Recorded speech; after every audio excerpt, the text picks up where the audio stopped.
2. And with that, Judy, I'll pass it right back to you to get started. Great. We'll start with the land acknowledgement. We acknowledge that we are on the lands of Anishinaabe Nation. This spot where we gather is the traditional lands of the Three Fires Confederacy, the Ottawa, Potawatomi, and Ojibwe. We also recognize that this land is now home to the Delaware Nation. This land was settled through the McKee Purchase Treaty of 1790, and we, as the beneficiaries of the treaty, must recognize our responsibilities, including our collective responsibilities to the land and water.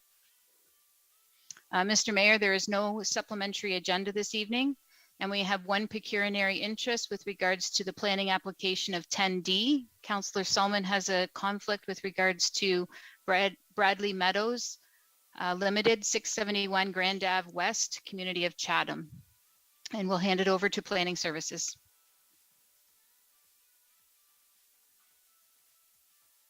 Thank you, Mayor Caniff.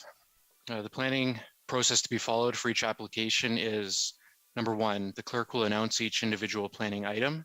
Number 2, the clerk will advise if any written submissions have been received regarding a planning item. If so, the clerk will read the written submissions that have been received. Number 3, for any item where a written submission is received, administration will proceed with the presentation. Number 4, council will be asked if it has any questions of administration or the applicant, if present. Number 5, council will be asked what action it wishes to take with regard to the item. Notice: if any person or public body that files an appeal of a decision of council in respect of the proposed applications does not make a submission to the municipal clerk of the municipality before the proposal is approved, they are not entitled to appeal a decision to the Ontario Land Tribunal if otherwise eligible, unless in the opinion of the tribunal, there are reasonable grounds to add the person or public body as party to the appeal. Information on council's actions tonight will be posted on the municipal website. All persons who have made a request or who have made a submission regarding a particular planning item will receive a notice of council's decision, including appeal procedures. Any other person who wishes to receive a notice of decision must submit a written request to the municipal clerk. Thank you.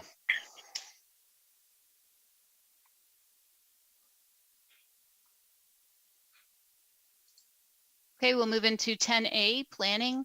Application for official plan amendment, OPA 69. Clark and Nelson Developments, Inc., Marlborough Street North and Nazarene Road, community of Blenheim.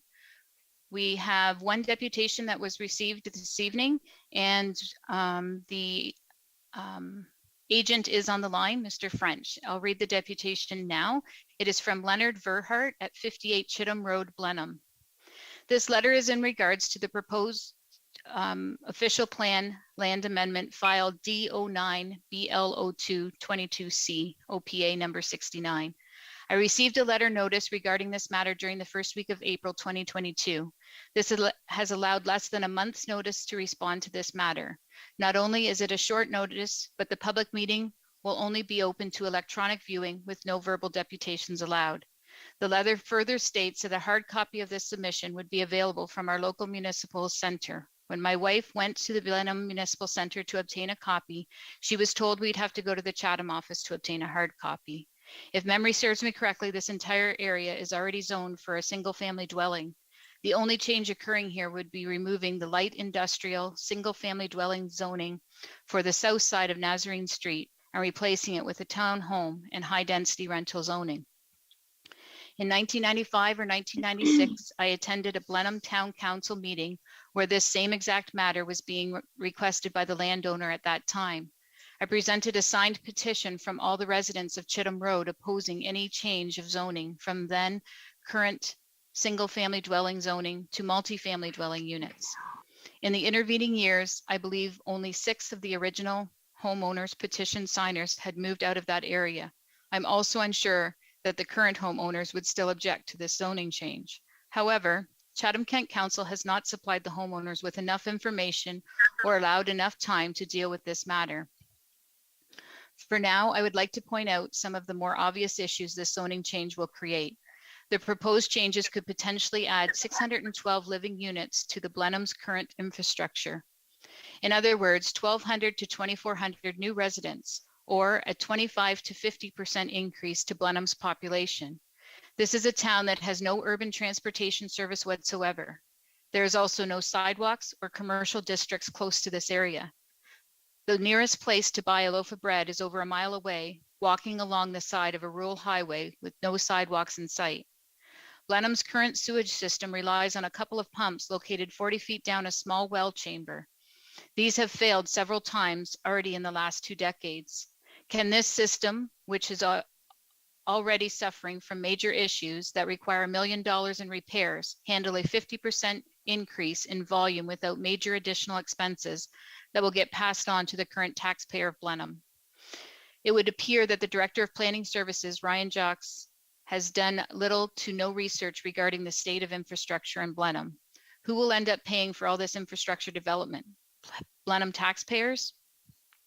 Speaking of the current taxpayers, how will the property be devalued with high density multiple family units in the neighborhood?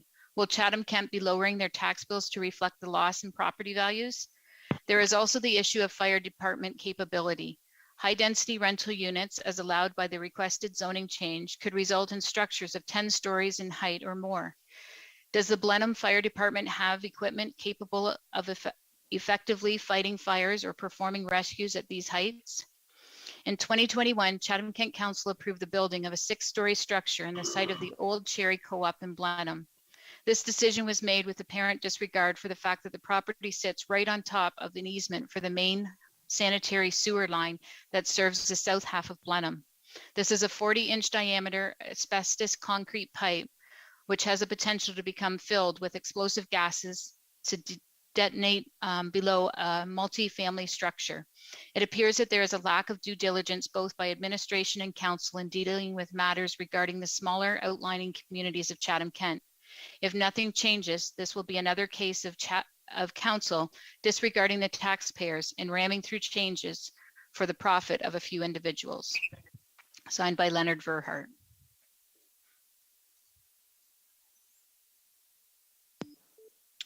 Mr. Shocks? Thank you, Mayor Caniff.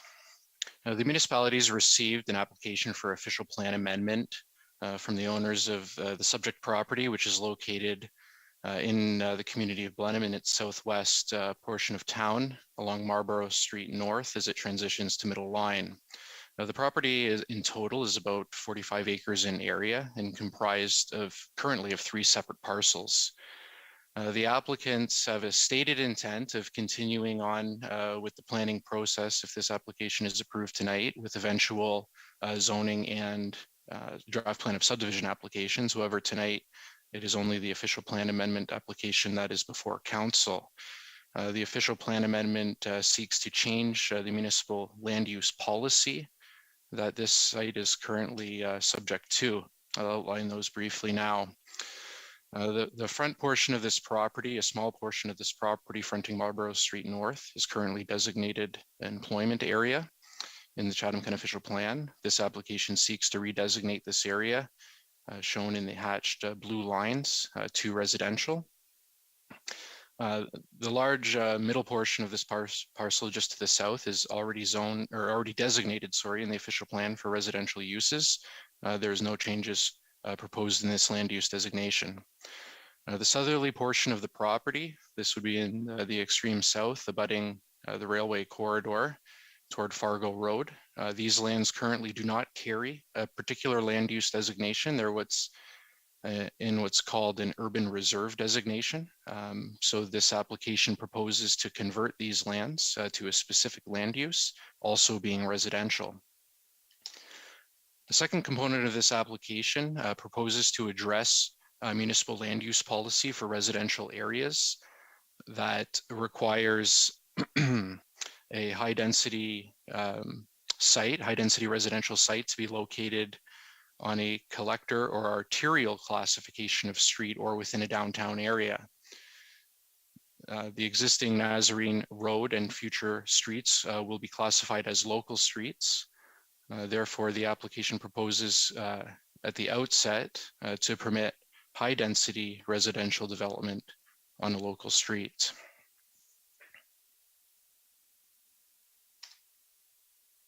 Happy to take council's questions with regard to this application. However, it is recommended that application file D09BL0222C, being official plan amendment number 69 in the community of Blenheim to redesignate lands from the urban reserve and employment lands designation to the residential area designation and implement a new site-specific policy area to establish policies for high-density residential uses on a local road be approved and the implementing bylaw be adopted.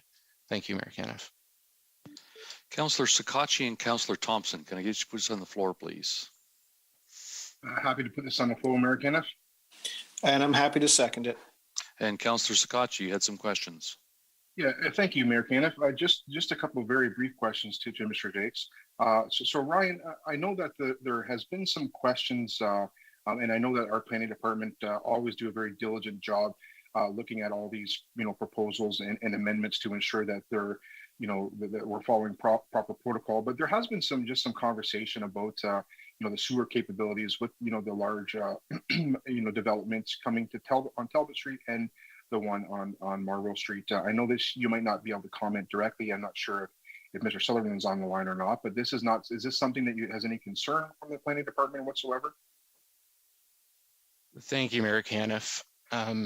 These are not specific conversations that the planning department has had with anyone outside of the developer or the Public Utilities Commission, so I can't speak to those particular conversations. In any new development in the municipality, site servicing is always an issue, and it is the responsibility of the applicant to demonstrate that the site can be adequately serviced, and any required upgrades then are considered at the draft plan of subdivision stage, and an appropriate arrangement is made through an agreement to determine the costs of who would fund those upgrades if necessary.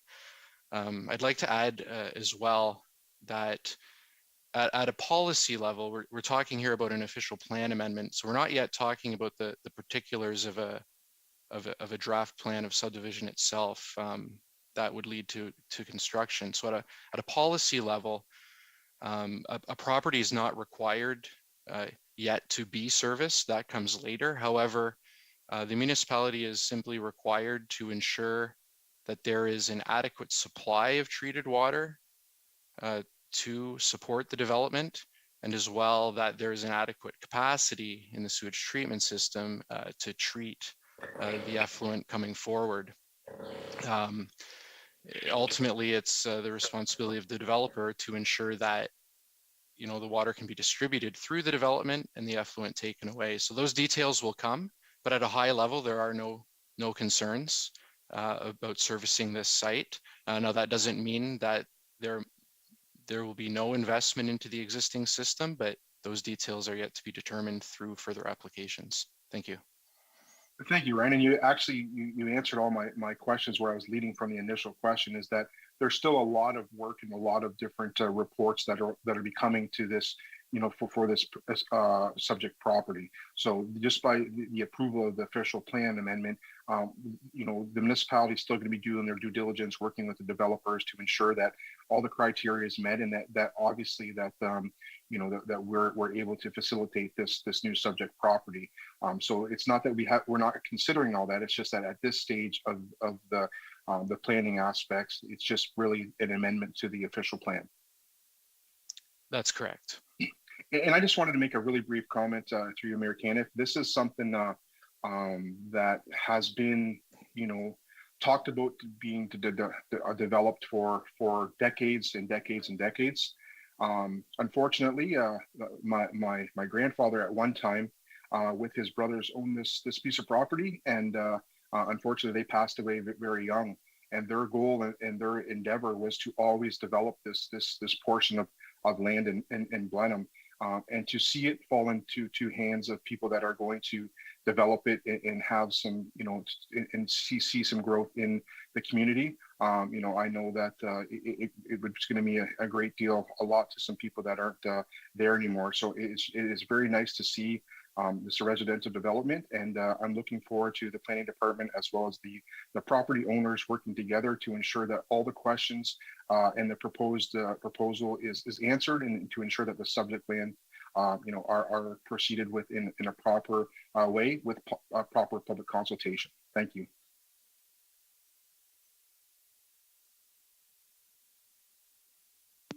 Seeing no other questions, we'll put it to vote.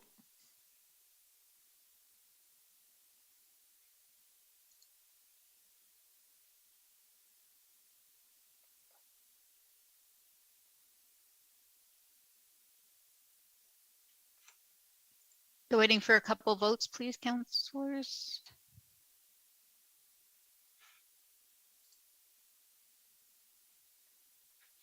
Okay, Councillor Finn is absent. I should mention that. So there are 17 councillors present. All votes are in and motion passes 16-0. Moving on to item 10B, application for zoning bylaw amendment, Mojo Drywall Inc., 295 Given Road, community of Chatham Township, North Kent. The agent, Brian French, is on the call, and we have received 3 deputations for this item, in which the clerk's office will read now, starting with Meredith. The first deputation is from Gordon Dillon and Melissa Brooks. We are writing regarding the notice we received pertaining to a request for a zoning bylaw amendment in April 2022 under Section 34 of the Planning Act. We are in opposition of allowing this land to be rezoned for commercial use, and we will further explain our reasoning below. We understand that a completed application was made by Mojo Drywall Inc. concerning property at 295 Given Road in part of Lot 3, Concession 2 in the community of Chatham-Kent. This property is located on the east side of Given Road between Gregory Drive and McNaughton Avenue East, and the land is adjacent to our land at 440 Gregory Drive East. We would like to give a bit of history regarding these properties over the last 5 years since we've moved to 440 Gregory Drive East. We moved to 440 Gregory Drive East in 2016. It was exactly what we were looking for, a large property zoned agricultural that we could enjoy quietly and peacefully. Since we moved in, there have been many changes that have caused us concern. Number 1, the previous owner of 295 Given Road raised the property level significantly. At the far end, there is now almost 3 feet of elevation. When this started, we voiced our concerns to the city as the land being used to elevate the property was coming from a huge settling pond the owner was building. At the time, it was explained to us that this pond was intended to capture all the water from the property. Nothing was done about this, and we feel that our concerns were not heard. Since then, we have experienced significant flooding in our backfield each year, so significant that a farmer we hoped to employ has said that the property is now too risky for crops as it is far too wet. In my understanding, our property at 440 Gregory Drive East and the adjacent property in question at 295 Given Road used to be farmed together by the same farmer. Our property has been rendered useless from a farming standpoint, which was far from the case when we moved in. We had the city come out to investigate, and the responses was basically stated that whilst this was an unfortunate situation, there was nothing that could be done. We understand that the property in question, 295 Given, is running a drywall business, and that it is stated they typically have 1 to 2 employees on site. We feel the number of people coming and going from this site is more than that. However, it is difficult to know who lives there and who actually works there. At times, there is a significant activity. We have had to pick up refuse, such as the paper that holds 2 pieces of drywall together, plastics that have blown over from the property onto our land, as well as other such items such as cans of Pepsi and garbage and cardboard in general. Number 3, we feel that if this amendment is approved, it will greatly impact our backyard and will also increase the foot traffic in that area. Instead of a private rural property like we envisioned with moderate farming, we will ultimately be backing onto construction zones. We also do not want 295 Given to set precedent in this area, as our adjacent neighbor has now started a home renovation business. This business started off as a small idea, but has since grown in size and scope. The truck traffic between our property lines has grown, and their backyard has also added material to slightly elevate it. This backyard, which is adjacent to our pool, is now a landing area for construction materials, trucks, porta potties, and a burning pit for refuse. We do not want to set precedents for Mojo Drywall, which will allow all of our neighbors to field a similar application. In closing, the noise level here has been consistently increasing due to the construction and truck traffic. There are times when it is difficult to enjoy our pool and backyard area as trucks and strangers are moving around and making noise in the general vicinity. We are opposed to the idea to rezone 295 Given to a site-specific agricultural that permits home industry and an attached garage permitting 13 employees at one time. Our opposition is based on the reasoning stated above. There should be no deficiencies to property 295 Given, as this is not a commercial business property and has no place being operated as such. Deficiencies are being created to our rural residential properties that can be addressed through rejection of this proposal. We respectfully implore council to consider our letter of rejection to this request and investigate the activities at these properties. The residential life we envisioned as homeowners in Chatham-Kent is not coming to fruition. In this area, as a residential community zoned as agricultural, so let's keep it that way. There are many vacant plots in industrial parks to own and operate businesses of this magnitude. These business owners should be directed there. We are available anytime for further discussion or to review our position and welcome anyone from council to come and see the areas firsthand. Gordon Dillon and Melissa Brooks. Council, this next deputation is from Mojo Drywall. To whom it may concern, we as the owners of Mojo Drywall Inc. would like to respond to a letter dated April 22nd from Gord Dillon and Melissa Brooks. Below is a brief history of the year of the purchase and renovations of the building. On December 3rd, 2021, we made an application for a minor variance for our property located at 295 Given Road. The application was for an allowance to bring our number of allowable employees on the property from 2 to 13. A meeting was held with the planning committee to have the variance allowed. The application was denied, and it was recommended that we put forth to council an application for a zoning bylaw amendment to have the property rezoned residential highway commercial with restrictions for the type of business that would be allowed to operate on the property. Mojo Drywall Inc. is a service-based business, and our work is primarily completed off-site.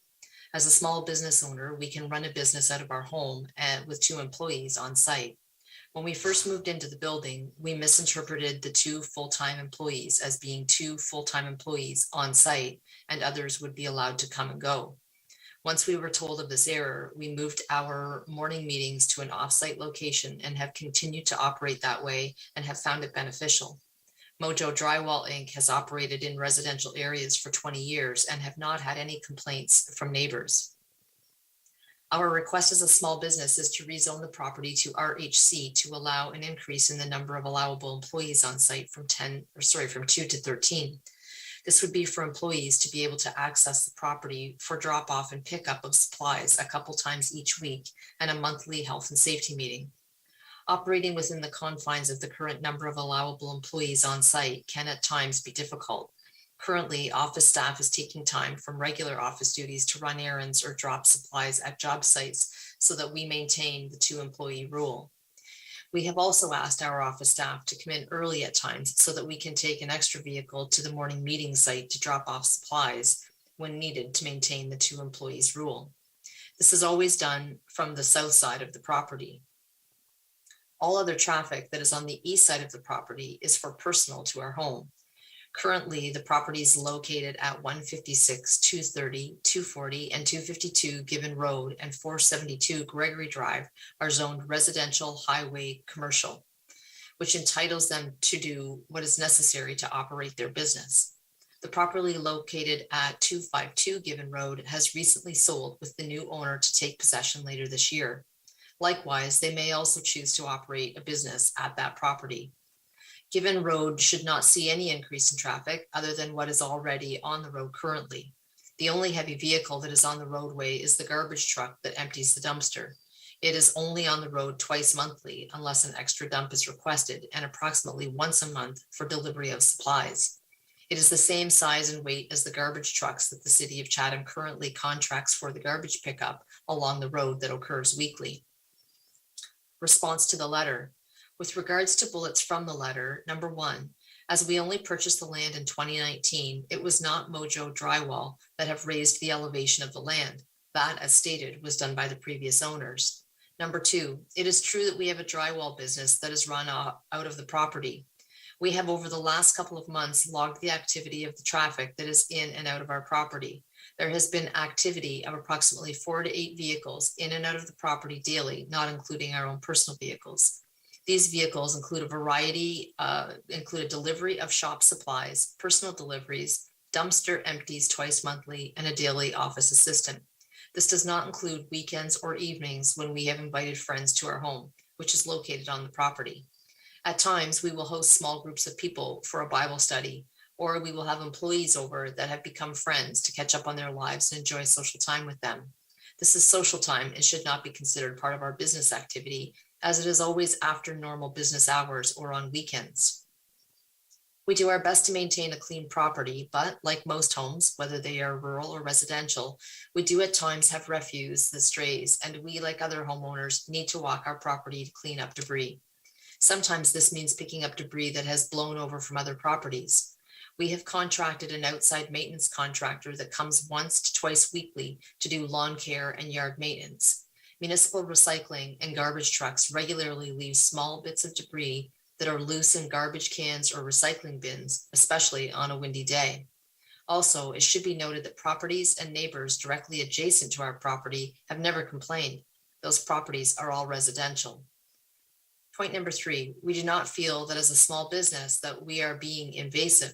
We always try our best to be neighborly. Gord's dogs have come onto our property many times and have left dog excrement in the wake. We as neighbors have never complained to Gord and have always maintained civility. The dogs also run through our pond, and we do not think that as neighbors that is a big deal. He is also complaining about the property adjacent to his own property.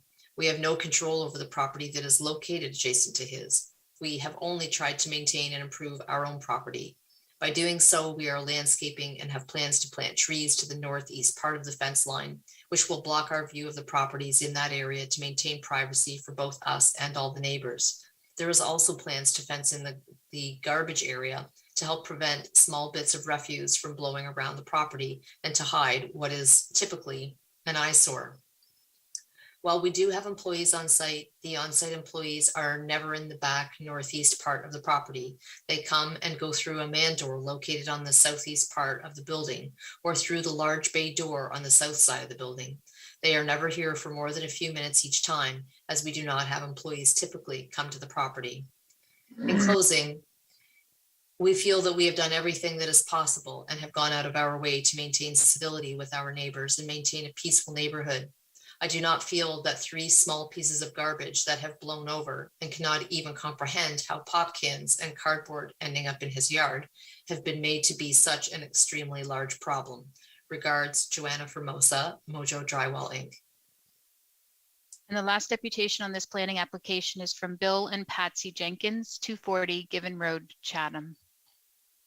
Given Road is mainly residential and agricultural road, which has no sidewalks, no streetlights, no curbs, and was never designed for a large traffic volume, especially in the dark hours. Given Road is also a very narrow road surface compared to city streets, making it difficult for some drivers to stay on the road surface with large vehicles, trucks, and trailers when negotiating oncoming traffic. Residents of Given Road and our close neighbors use the road surface for daily walks and exercise, bike riding, walking with our dogs and our children and our grandchildren. Mojo Drywall unsuccessfully attempted to have the use of 295 Given Road changed at a Committee of Adjustment hearing. Since that hearing, we have continued to see several familiar vehicles of their employees frequently entering and exiting the properties numerous times on many days. The activity at the property was reduced slightly, but has never stopped. This vehicle traffic, which will drastically increase in volume if approved, operates at construction or commercial type hours. We do not need this traffic starting outside our house at 6 a.m. and stopping after supper, all usually in the dark hours for much of the year. This area is simply not designed nor suited for that type of use. As residents, we feel the need to rezone the property to any sort of commercial or industrial use is very extreme. Too extreme for our area, too extreme for this road in its current condition. The requirement for 13 employees has been mentioned many times. This is ridiculous as a number for what the owners are calling a home business. Many commercial businesses and retail businesses have fewer employees and therefore less traffic. Hardware stores, pizza places, and used car lots operate with less employee traffic. There should be no ability for a home business to be set up in what an empty pole barn in the first place. There was and still is not a residence build on the residential portion of the property. Now, an attempt to change the property to accommodate a business that was improperly relocated to the location is something that should require much more study and analysis. We do not feel the issue has had enough research done to make such an important decision in one evening meeting. Further research will show that this is not the first time that the owners of Mojo Drywall have attempted to operate out of a residential area. As property owners and residents, we feel that we are being bullied into agreeing to something that is a lifelong change in our area. Many residents here feel that Mojo's owners should probably consider relocating to a more appropriate property with commercial abilities. Other similar trade type businesses such as heating and cooling, electrical contractors, fire and flood restoration, and construction companies, for example, all have commercial locations and pay the appropriate taxes for their commercial access and the commercial services that they require. Regards, Bill and Patsy Jenkins.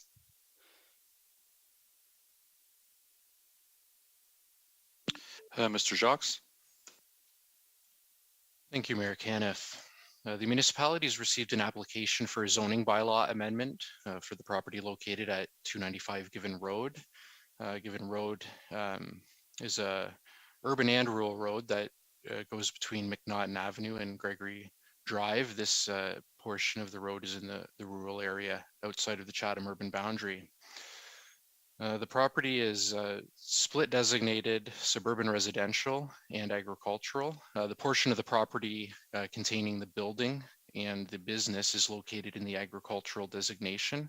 As well, the property is split zoned rural residential and agricultural. And again, the building where the business is located is within the agriculturally zoned portion of the property. The Chatham-Kent official plan encourages home industry in rural areas on agricultural properties. There are a number of zoning provisions pertaining to home industries in the Chatham-Kent zoning bylaw that home industries on agricultural properties are required to meet, and if not, applications are permitted to come before municipal council for consideration, and that's what's happened here. There's two provisions of the home industry regulations of the zoning bylaw that the current business is not meeting. The first is that a home industry in the regulation is required to be in a building separate and apart from the main dwelling. This property is a little unique in that an existing building was converted to include a residential dwelling within it. So under the zoning bylaw, it's considered a dwelling, with an attached garage, so to speak. But I think, for all intents and purposes, it's more the other way around. This is a large building with a residence within it, but that neither here nor there. The second regulation that this application is seeking to address is the limit in the zoning bylaw for on-site employees. So the zoning bylaw permits a home industry to have 2 on-site employees that do not include the residents of the house at the property. The proposal before council is seeking to increase the amount of permitted employees from 2 to 13. As far as neighborhood context, this neighborhood developed over the years under the Township of Chatham official plan and zoning bylaw. And the neighborhood is largely a legacy of land division and zoning amendments and construction that has happened over the decades. There is a mixture of agricultural, residential, and commercial zoning in the area. Some of the legacy commercial zoning in the area includes landscaping business, furniture repair and sales, as well as a garden center. These are all identified in the shaded pinkish orange areas on the attached map. The existing residential neighborhood is largely in the rural residential zone indicated in the blue area. And right around in the middle of this image is the subject property there in the agricultural zoning, and you can see the building located on the property as well. Should be noted that the Chatham-Kent Committee of Adjustment considered these exact changes through a minor variance application a couple of months ago at a Committee of Adjustment meeting. The Committee of Adjustment refused the application on the basis that the committee did not feel the application was minor and the proposal should be dealt with by way of a zoning bylaw amendment application that could be considered by council. So the proposal is back in seeking the same things in a slightly different form. The proposal is not to outright zone this property to rural highway commercial, which would permit a wide range of uses and things such as no limit on employees, etc. This proposal is scoped to this specific business. The 13 employees would only pertain to the current business that is currently located at the subject property. Can take any questions from council. However, it is recommended that zoning bylaw amendment application file D14 CH 1022M to rezone the subject lands known as 295 Given Road in the community of Chatham Township to a site-specific agricultural zone to provide for the following home industry regulations for a contractor's yard use. 1, to permit a home industry to operate in an attached garage. 2, to permit a total of 13 on-site employees for a home industry use. And 3, and this provision here is already a provision of the zoning bylaw, but for additional clarity, that outdoor storage is prohibited for home industry use. And it is recommended that these regulation changes be approved and the implementing bylaw be adopted. Thank you. Councillor McGrail and Councillor Foss, can I get you to put this on the floor for discussion, please? I will put it on the floor and then I have a couple questions, please. I will second it, and I also have a question. Okay, Councillor McGrail, the floor is yours, followed by Councillor Foss. Sure. I just have, my first question is in regards to McNaughton Ave and Gregory Drive. Are any of these roads arterial or collector roads? Thank you, Mayor Caniff. McNaughton Avenue is an arterial road, and Gregory is a urban arterial within the limits of the urban area of Chatham. And I would have to check the designation of it in the rural area. It would either be a rural collector or rural arterial. Okay, and what is Given Road? What is it classified as? Given Road is classified as a local road. A local road. Okay. Mm-hmm. So, okay. So my next question is, why does it have to be 13 on-site employees and not maybe raise it to 4 or 5? The application is requested 13 employees. Okay. Okay. I have a problem with this one. I guess my next question is, why wasn't that property zoned residential if there's a home inside this building? Yep. So the zoning is historically in place just along the frontage of Given Road as rural residential to the depth of some of the abutting residential properties. The zoning was not required to change to add the residents in the agriculturally zoned portion because single detached dwellings are also permitted in the agricultural zone. So there was no zoning issues at that time. Okay. And then I think it does have to be noted that even within the report that we were given that there was, I think, 13 other people on the petition for the Committee of Adjustment piece. So right now, I think it does need to be looked into a little bit more. You know, I'm a little concerned about 13 employees. I don't know why we have to have all 13 in there if they're still going to continue, you know, their off-site meetings and certain things like that. And I understand about the training, the safety training, I think was their reasoning for the 13, but I'm wondering if why they couldn't do their training at their off-site locations. So I think right now I'm going to vote no on this, just because it is it's a tough one for sure, but it's our agricultural land too also, and we need to keep that intact. I'm all for home businesses, but I don't think this is quite like the Committee of Adjustment said. This is not a minor variance, and I'm not sure if I would call it a home business, but definitely a home industry. Thank you. Councillor Foss. Thank you, Worship, through you to Ryan. This home business or home industry would be able to function as is if they didn't have the 13 employees. Is that right? That's basically the issue here, is increasing it from 2 to 13. Thank you, Mayor Caniff. Yeah, so specifically, there are two regulations that are not met by this proposal, and that's the purpose of the application. And one of those is to seek to increase the amount of on-site employees at any given time from 2, which is currently permitted, to 13, which is requested in the application. Okay, other than that, everything else conforms? Yep.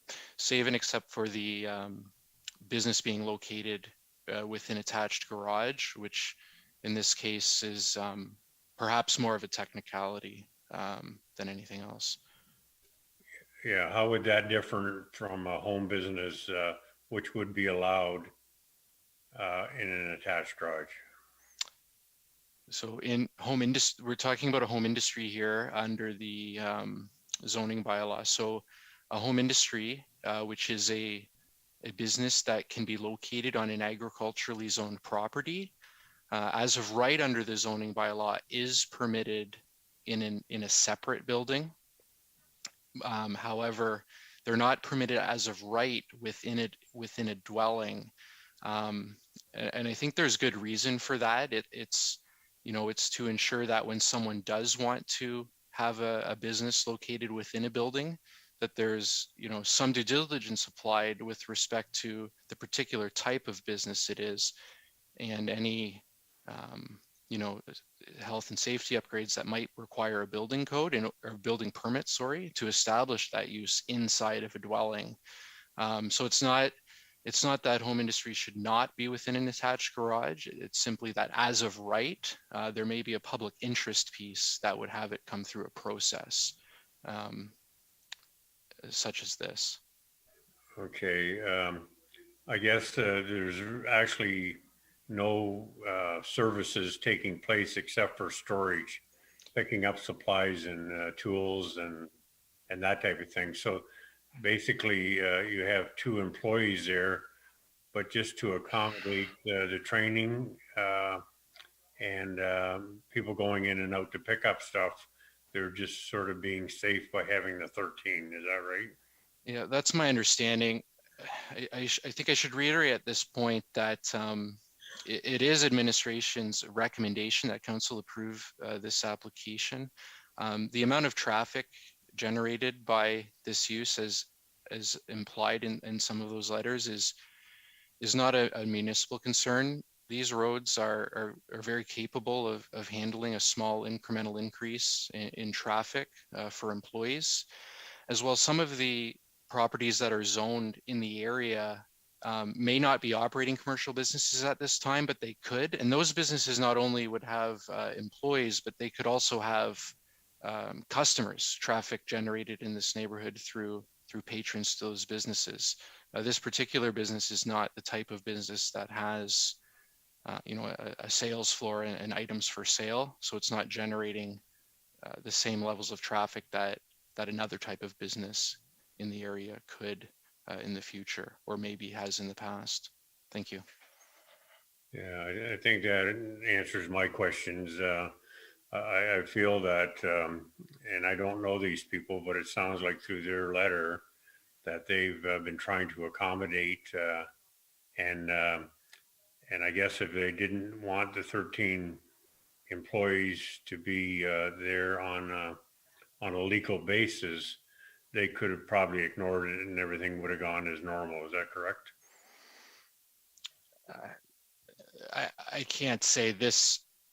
The owners have been proactive in applying for this zoning bylaw change, and that's what's here before council today. Okay, thank you. Councillor Harrigan.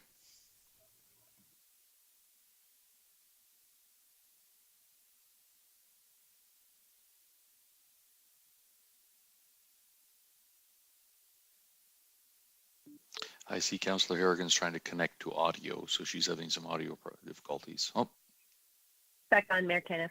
okay, go ahead. Perfect, thank you. And I apologize, Councillor Foss may have commented or asked this question.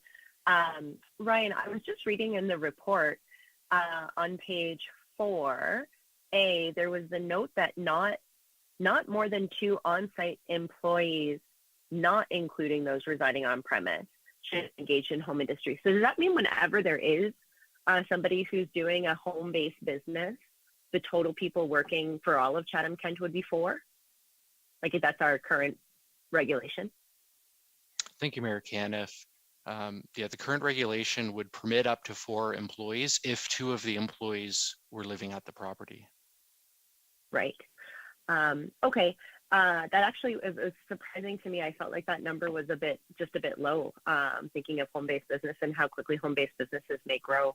I want to share that I'll be supporting this application. I also want to, just put out some appreciation to Mojo Drywall for going through this process. I'm not sure, sometimes these are proactive and sometimes these are reactive, but it's good to see businesses growing. It's even better to see businesses that are growing and going through formal municipal processes to make sure their land use matches the work that they're doing. And I imagine they are quite busy given the name of the business there. So thank you. Those are my comments. I'll be supporting the recommendation. All right, seeing no other questions, we'll put it to vote.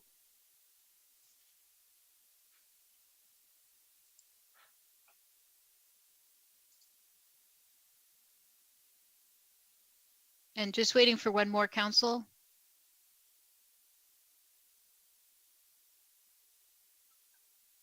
Okay, all votes are in. Motion passes 15-1.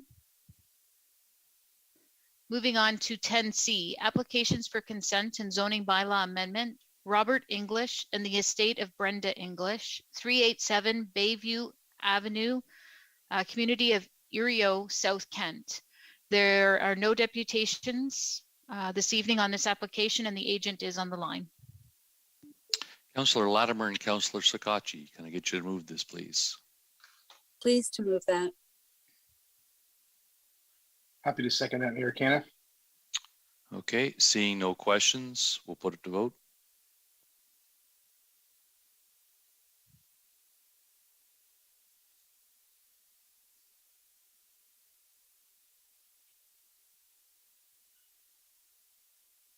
And all votes are in. Motion passes 16-0.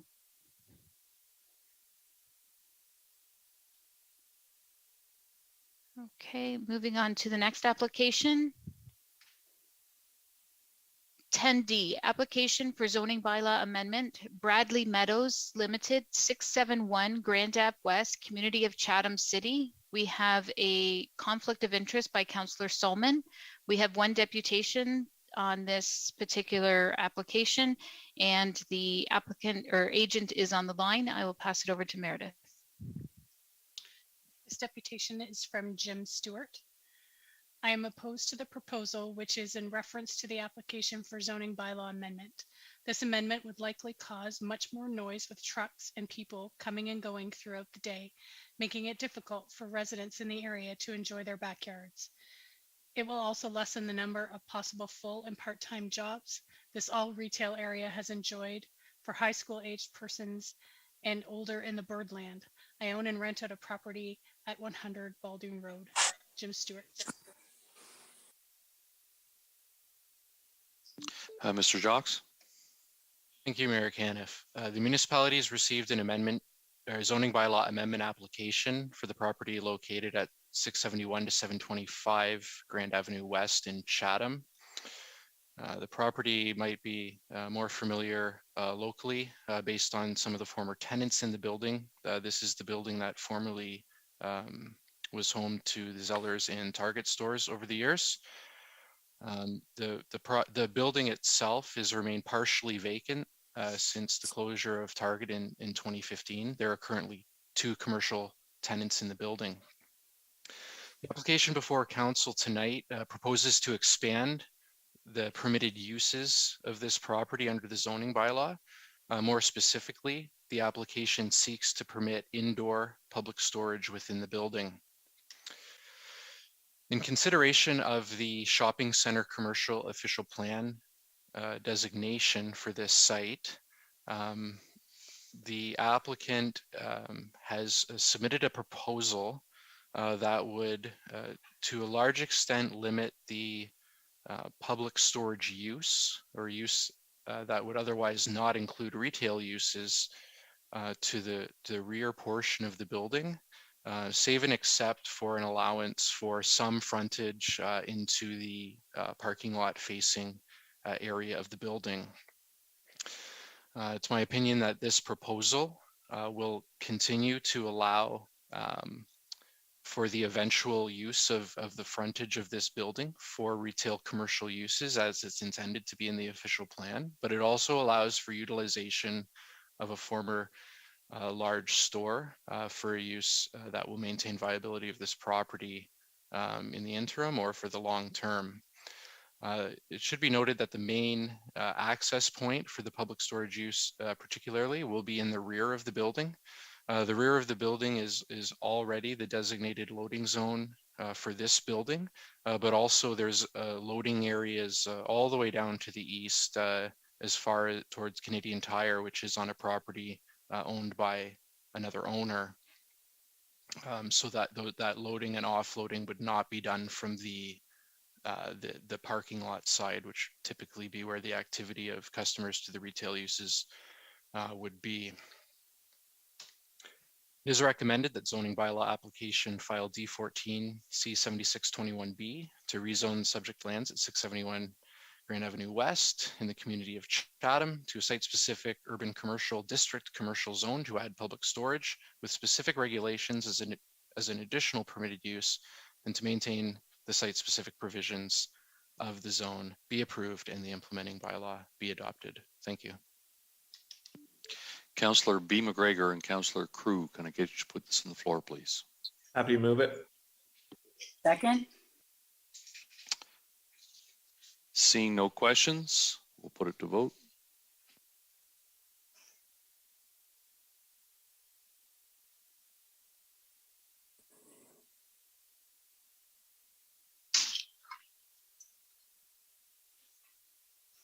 Here we go. All votes are in. Motion passes 16-0 as we had one conflict. Moving on to 10E, application for zoning bylaw amendment, Stallert Farms Limited, 24720 Winterline Road, community of Dover, North Kent. We have received no deputations on this particular application, and the agent is not on the line. Councillor McGrail and Councillor Foss, can I get you to put this on the floor, please? Yes, happy to move this one. Happy to second. Seeing no questions, we'll put it to vote.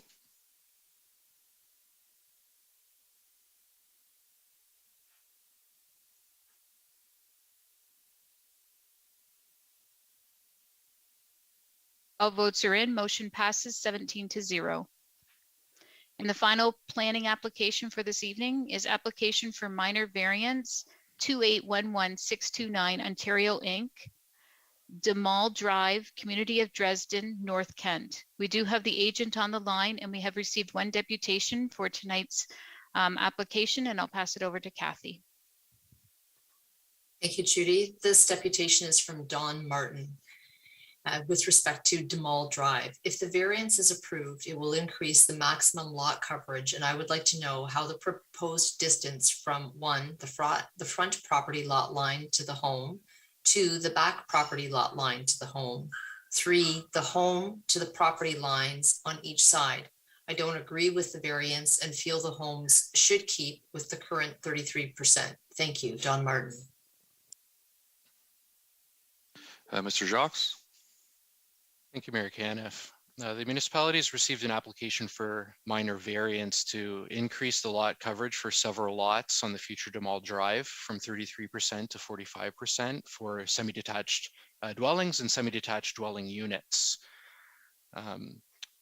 To address the questions in the letter specifically, so the side yards of 1.22 meters or 4 feet, the front and rear yards of 7.62 meters or 25 feet, are not proposed to be changed. This property is zoned residential low density second, and these are the standard setbacks for that zone. So the extent of this application is to allow an increased lot coverage for the planned semi-detached dwellings at these locations. I believe this next image, which is the development concept plan for this subdivision, will help to explain the reasoning for this amendment. So in the middle of this image, the future street, Demal Drive, it bends to the south, and as such, the properties on the south side of Demal Drive do get shallower. So the whole property area is still meeting the municipal zoning bylaw. However, because coverage is a function of area at 1/3, the result, which was discovered later after the subdivision was approved, is that 33% lot coverage on a shallower lot would mean that the builder in the future would not be able to construct the same style of home all the way along the street. The homes would have to be smaller in order to meet that 33% lot coverage. So the effect that this application will have is that a builder will be able to construct a similar size and style of house along the entirety of the street, from where it begins to where it ends. Therefore, it is recommended that minor variance application file A1122 be permitted before the second anniversary of the zoning bylaw 84/2021 affecting the same property, concerning lots 21 to 30 on draft plan of subdivision 36T 21502 in the community of Dresden, to provide relief from the Chatham-Kent zoning bylaw as amended, section 5.1.2, lot coverage maximum, to increase the maximum lot coverage from 33% to 45% for semi-detached dwellings and semi-detached dwelling units, be approved without conditions. Thank you. Councillor Foss and Councillor McGrail, can I get you to move this, please? I will move, but I do have a question, Your Worship. Okay. And I will second. Okay. Councillor Foss, the floor is yours. Yeah, just a question, Ryan. The setbacks from the backyard to the existing yards, is that changed at all? Thank you, Mayor Caniff. No, that's not changed. The required setback remains 25 feet. Okay, so basically it's just adding the overall cover of the lot, but not affecting a decrease in lot line, I guess, from the back of the house to the neighboring yard. That's correct. Okay, thank you. Seeing no other questions, we'll put it to vote.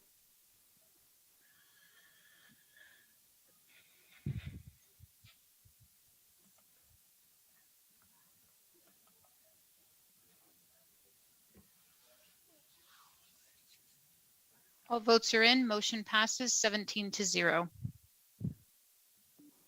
Item 11, presentation. 11A, presentation by Brian Lenny, Senior Advisor, Municipal and Stakeholder Engagement regarding Enbridge gas project updates. And Mr. Mayor, I understand he does have a crew with him, but I will pass it over to Brian Lenny to do the introductions.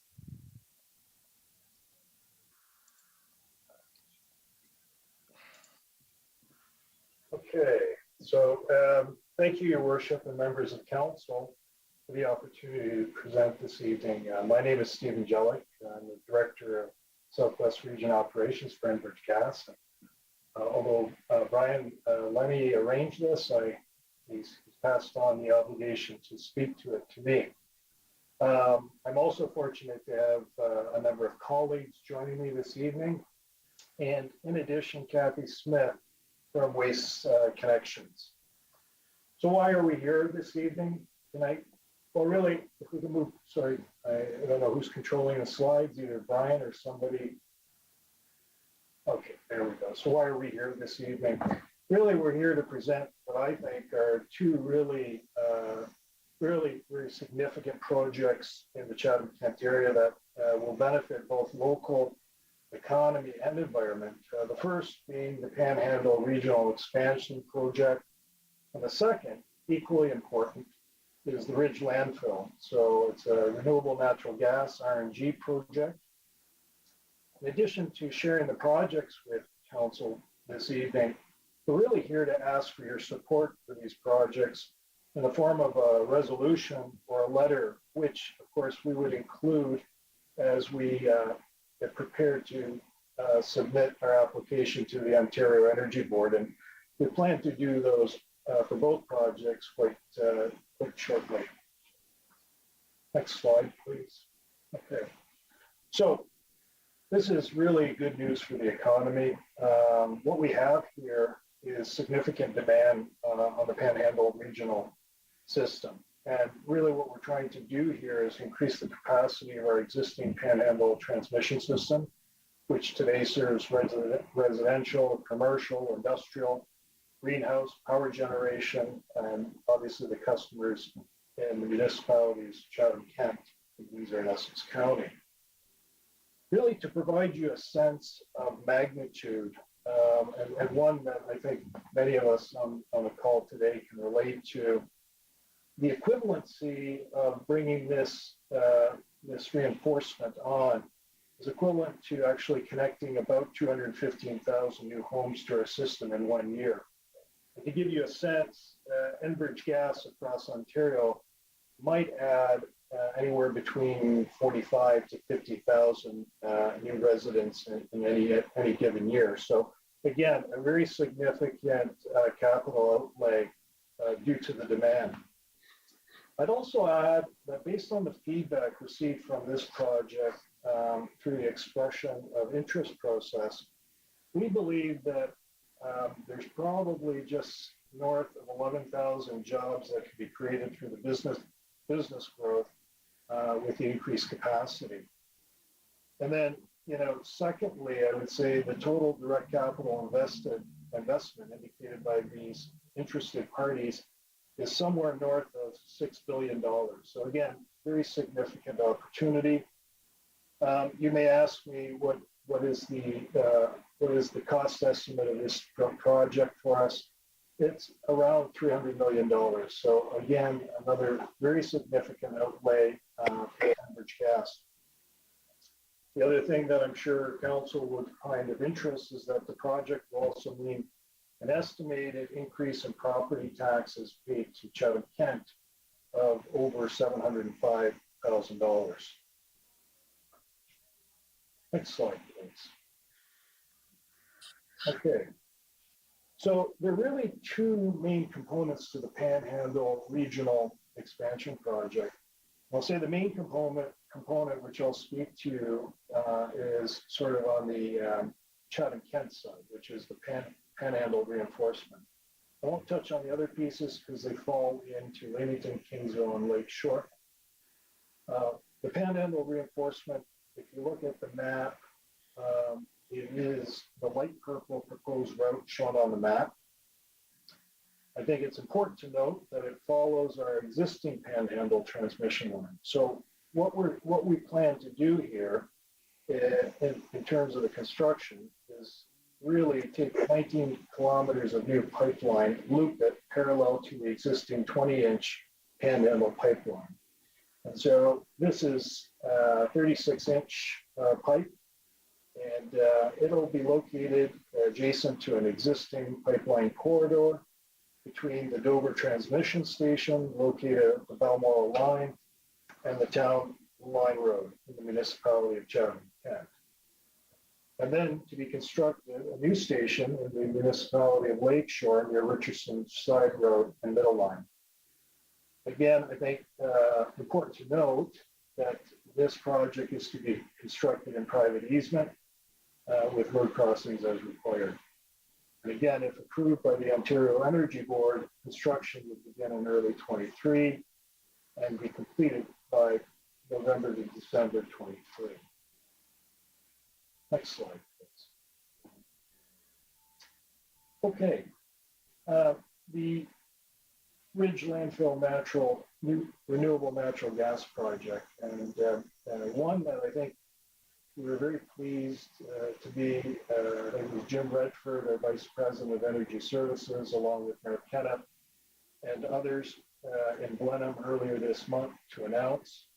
This project is really to reduce greenhouse gas emissions and help Ontario reach its 2030 climate change goals. Waste Connections of Canada, with support from Enbridge Gas, is proposing to create a new renewable natural gas facility in the Ridge landfill near Blenheim. We're looking at an investment of over $50 million in the Chatham-Kent area. And the proposed Ridge RNG facility will basically capture landfill gas generated by decomposing waste and transform it into carbon neutral renewable natural gas, which will then be injected into our local natural gas distribution system that supplies gas to homes and businesses in the area. Now, the project itself is expected to reduce 110,000 tons of greenhouse gas emissions per year. And really that is enough to heat more than 18,000 Ontario homes every year, or about 40% of the homes in Chatham-Kent. Next slide,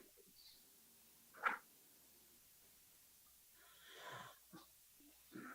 So those that are looking for a few details on this project at a high level, the project will involve construction of a new Enbridge Gas RNG injection station at the Ridge landfill site. The project will also involve construction of a new 4-inch diameter, 5.7 kilometer pipeline that will run from Enbridge Gas Chatham East Line at Blenheim North Station to our new injection station. Importantly, pipeline routing is to be determined based on the outcome of an upcoming virtual information session, which will run, my understanding is at the end of April into the early part of May. And then again, the project application will be filed with the OEB in July of this year. And if approved, we'd be looking to start this in spring of 23 and end by the end of the year. Next slide, please. So our commitments. So number one is to work with municipal staff on all the permitting and requirements. And I'd like to add that there has already been discussion with municipal staff and Enbridge staff to discuss this project. And of course, as we move forward, we plan to continue to do that. So that's a given. Number two, the other thing that is absolutely important in projects of this magnitude is to keep council informed along the way, and we plan to do that. And last but not least, we'll keep the community involved and informed as well.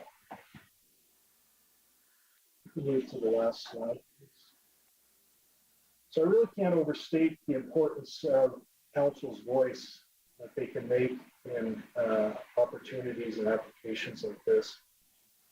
As I mentioned before, we are seeking council's consideration of a letter or resolution of support for this project, both the Panhandle Regional Expansion Project, as well as the Ridge Landfill RNG project, which will be included as part of our OEB applications.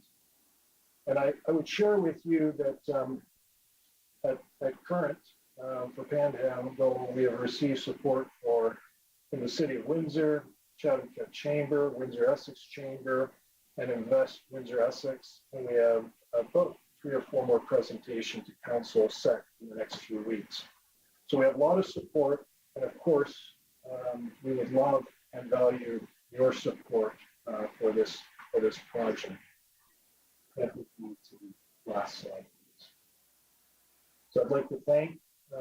council on behalf of Enbridge and invite you to ask any questions that you may have. Thank you.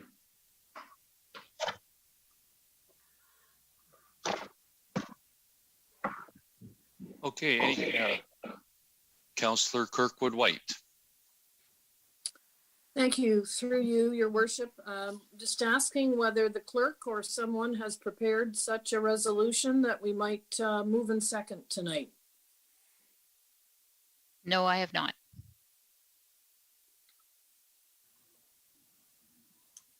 Is there an opportunity to cobble together the appropriate words in order to support both of these projects?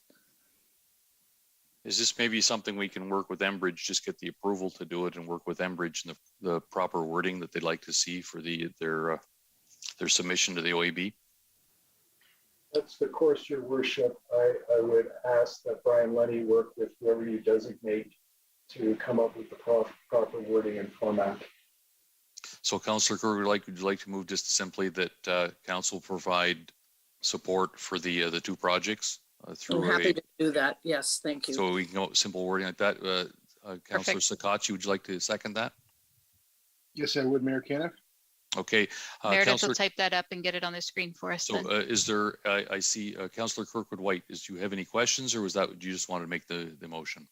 No, I think we need this good news, and I'm very, very happy on both counts and happy to support both. Okay. Councillor Scott, do you have any questions?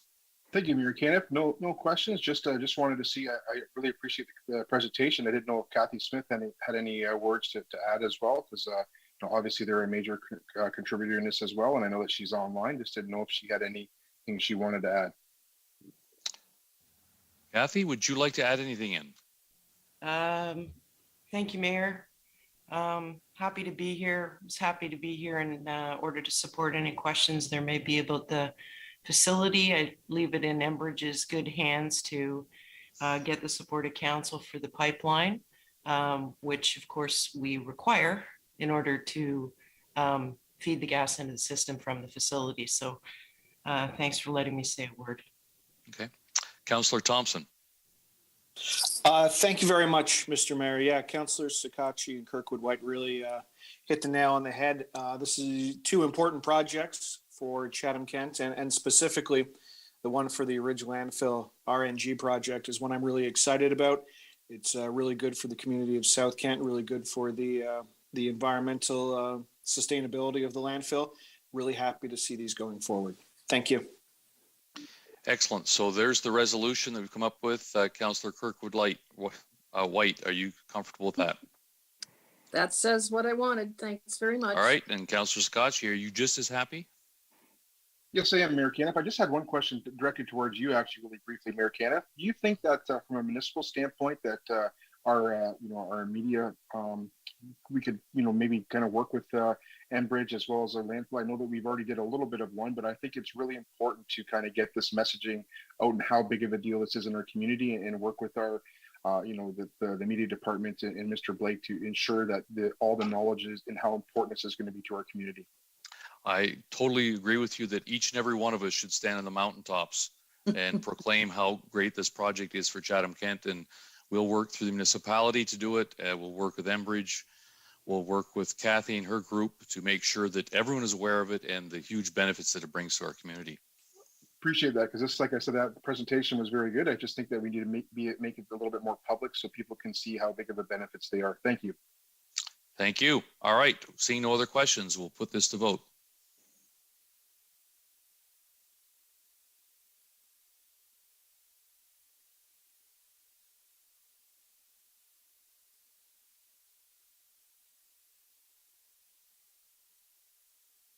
Still waiting for one more.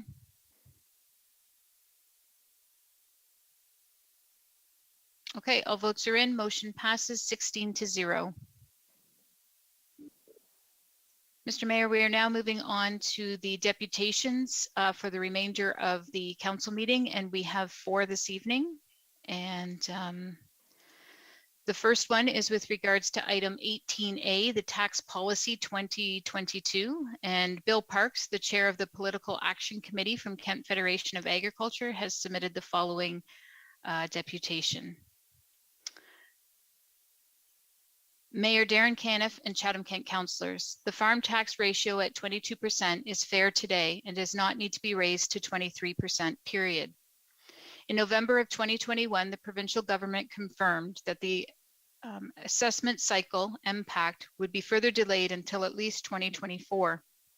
At the last review of the farm tax ratio, it was the decision of council that no changes would be made until an up-to-date impact assessment was received from the province.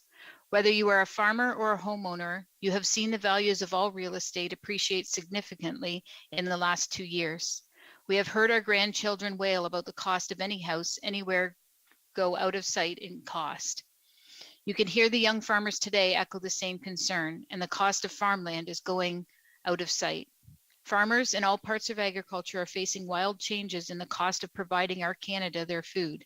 Therefore, I ask CK Council to leave our farm tax ratio at 22% and not move taxation up to 23%, period.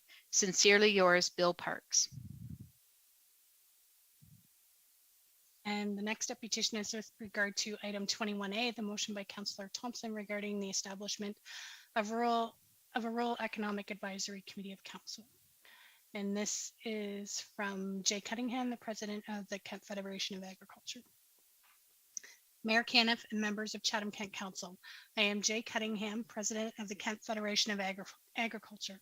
The KFA represents 1,869 or 85% of the primary producers in agribusiness in Chatham-Kent.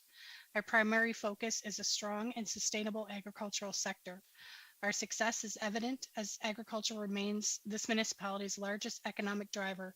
67% of Chatham-Kent tax base is our rural property owners, and we control 91% of the municipality's land base.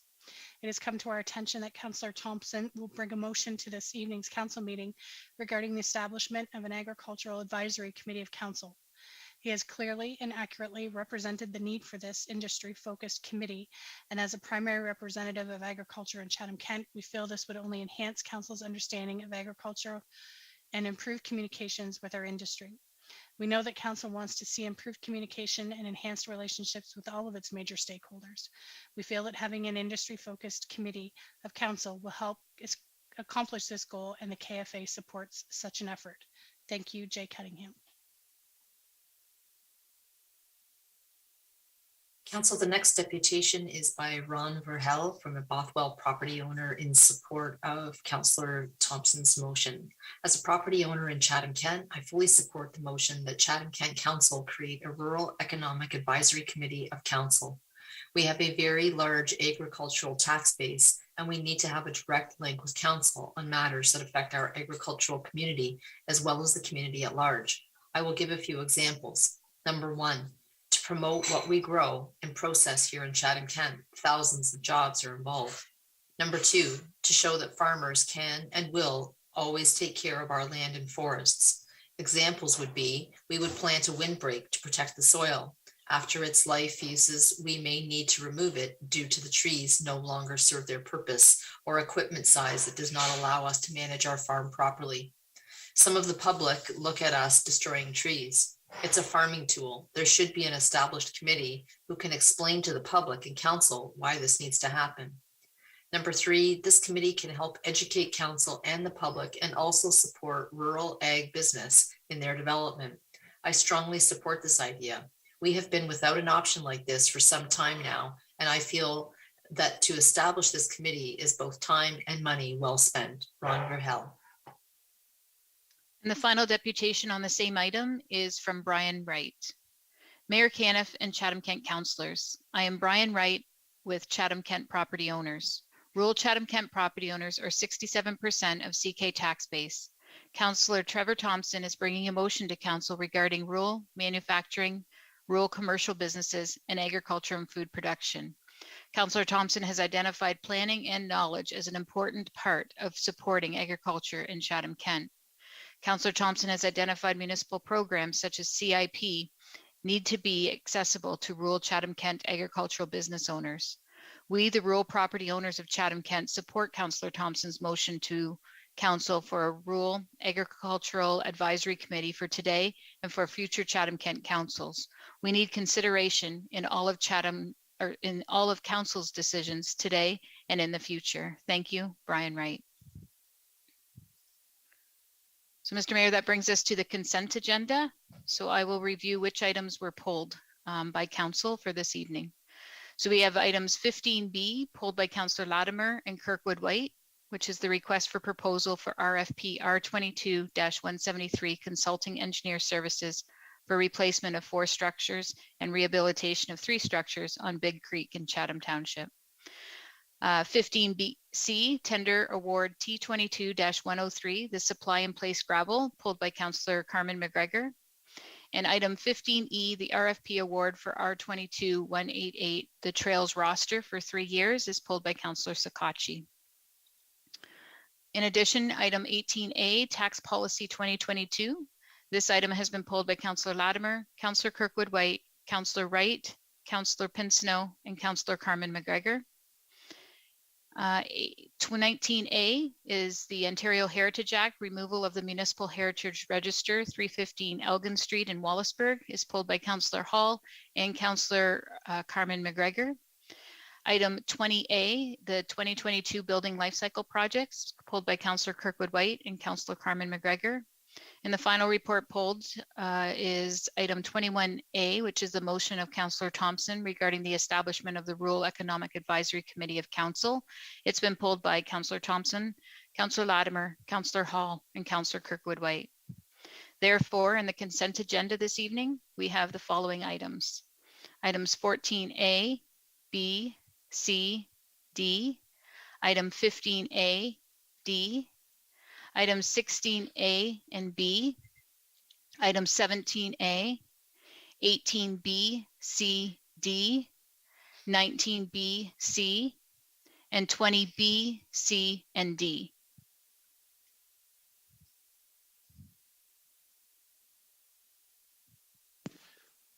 Councillor C. McGregor and Councillor Wright, can I get you to move the consent agenda, please?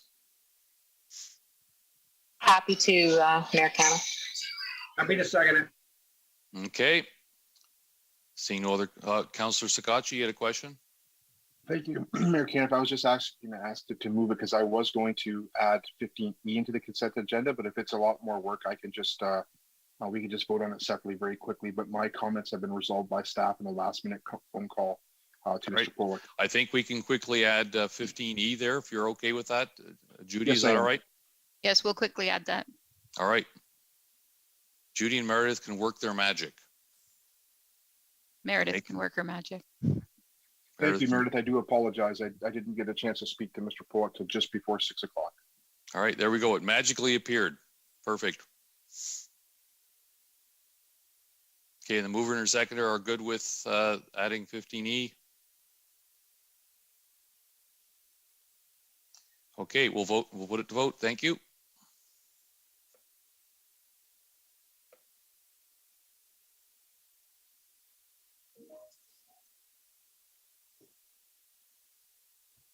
All votes are in and motion passes 17-0. Okay, we'll move to item 15, tender awards. 15B, request for proposal award RFP R22-173, consulting engineering services for the replacement of 4 structures and the rehabilitation of 3 structures on Big Creek in the community of Chatham Township and community of Dover. Okay, Councillor Latimer and Councillor Kirkwood White, can I get you to put this on the floor, please? So moved. Seconded. Okay, Councillor Latimer, you had a question, then followed by Councillor Kirkwood White. Thank you through the mayor. I just wanted to ask Jason, what are the anticipated timelines for these projects and when are they to occur and what's the duration? I was just wondering if maybe the residents or the business operations that may be impacted might be interested in that. Thank you, Mayor Caniff. Brendan Faulkner, Manager of Engineering here. I'll answer that question on Jason's behalf. So there were no timelines in the report because this is just the appointment of a consultant to begin on the design for these 7 structures. We are planning on tendering these structures in 3 separate tender packages, so grouping them together based on the similarities of the structures and kind of staggering out the construction. So we are anticipating we'll start tendering them in 2023, 2024, and 2025 will be kind of the 3 years that they're tendered. Each one will be will have the 2-year construction window, as with all our other bridges. When those reports are brought to council for approval, they'll have the construction durations included. Thanks, Brendan. I was just concerned that some residents may be feeling this is all going to happen in the next 2 years. So thanks for that clarification. Yep, no problem. Thank you. Councillor Kirkwood White. Thank you, Your Worship. As someone who has lived in the social sector for 40 years, I'm still learning about roads and bridges and drainage ditches. So this is probably a very simple explanation, Brendan, but we are proposing to replace 3 structures built in the 50s and 1 structure built in the 70s, and then rehabilitating 2 structures built in the 60s and 70s respectively, and 1 built in the 40s with an average annual daily traffic of 400. Am I correct in assuming that age has little to do with the decision making and rather to do with the materials that were used when the structures were first constructed? Thank you, Mayor Caniff. So there's a lot of things that go into deciding how we choose which bridges we're going to rehabilitate and which ones we're going to replace. So we are legislated under the Public Transportation and Highway Improvement Act to provide biannual inspections on all of our bridge structures in the municipality. So recent OSIM reports have identified these 7 structures on Big Creek as requiring various levels of rehabs and replacements to extend their service lives. So for example, the structures on Claymore Line and Brook Line are similar slab on girder structure. So they'll be tendered together. And some of the other ones are concrete kind of cell structures. So like you said, yeah, the construction date factors into it. The type of structure, there's other, a list of different things, but including, type and the quality of the materials that were used, the volume of traffic on the road, the soil conditions, the amount of cover on the structure. So how much of that vehicular traffic is actually being transferred directly into the structure.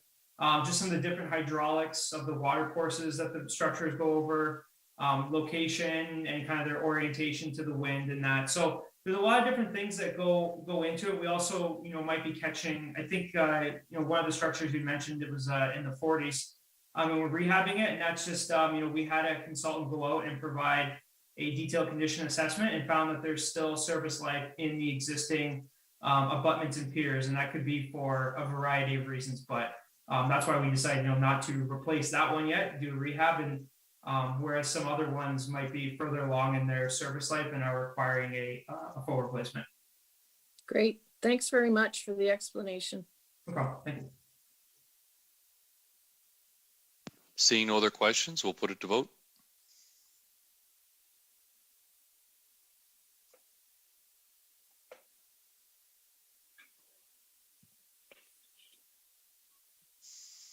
All votes are in. Motion passes 17-0.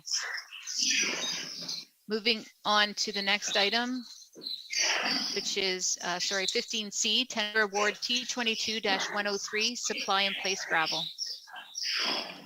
Councillor C. McGregor and Councillor Bondi. Can I get you to move this, please? Certainly, Mayor Caniff. And so seconded, thank you. Councillor C. McGregor, the floor is yours. Thank you, and through the mayor. And I think my questions are for Dennis Chapika. If not, maybe he could suggest who would answer the questions. One, when we get these reports, and gravel seems to be one of my favorite topics, but when we get these reports, we have all these of different types of granular A, whether it be dolomite, quarry stone, limestone, etc. So for my first question, I'm just wondering if Mr. Chapika could please explain a little bit the difference in the gravel and why we have so many different types of gravel that we bid on. Thank you, Mayor Caniff, and that's a good question, Councilor McGregor. Um, the adjectives that are placed on the gravel are generally the source of the rock that is produced from. It should be noted that all gravel that is produced in Ontario for sale on roads needs to meet Ontario provincial standards 1010.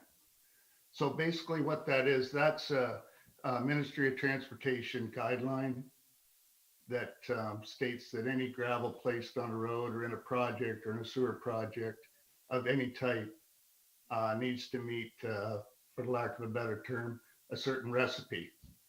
So it has to have a certain percent of stones that are, pass through a different size sieve, so it makes a nice blend of gravel.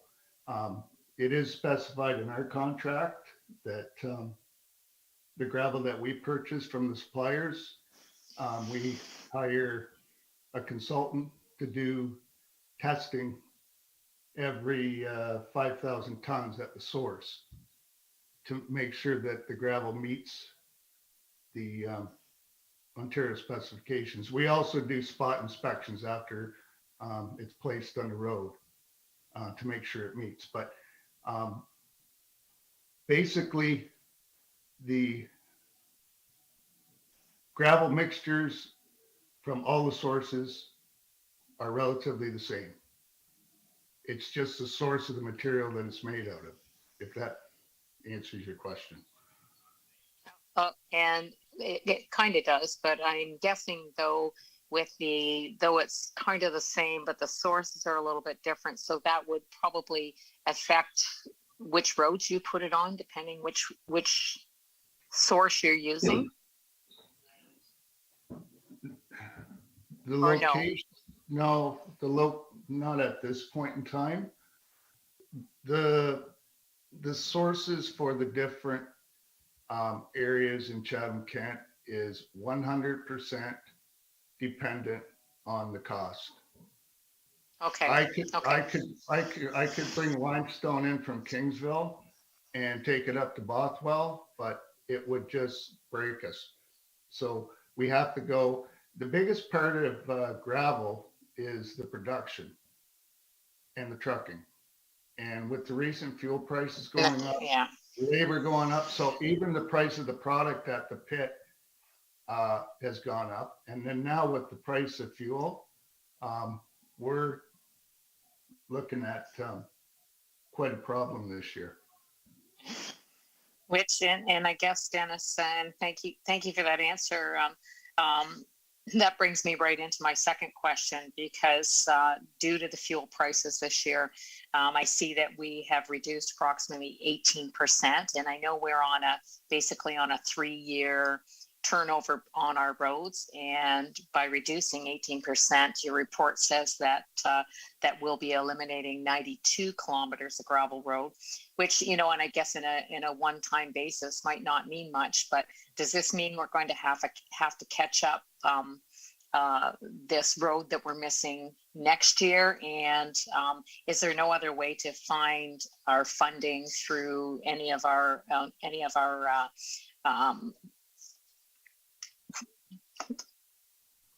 reserves or anything else to be able to cover the addition in the expanded gas prices? Or is this just something moving forward we're going to have to change the amount to allot for gas prices? I think once gas prices go up, though they may come down a little bit, they're probably not coming back down in a while. And I'm just concerned because we're eliminating some roads and how that's going to affect us moving into next year's budget when we're trying to, if we're going to be trying to play catch up and putting in additional roads to be covered next year. My initial calculation for the fuel surcharge, we didn't know what was going to happen. I put the price of diesel into my calculations at $2.50. That may seem extreme, but it could happen. So I'm covering bases. So right now I did a calculation this afternoon, and At $1.70, we're already poised to pay the contractor $139,500 in fuel surcharge.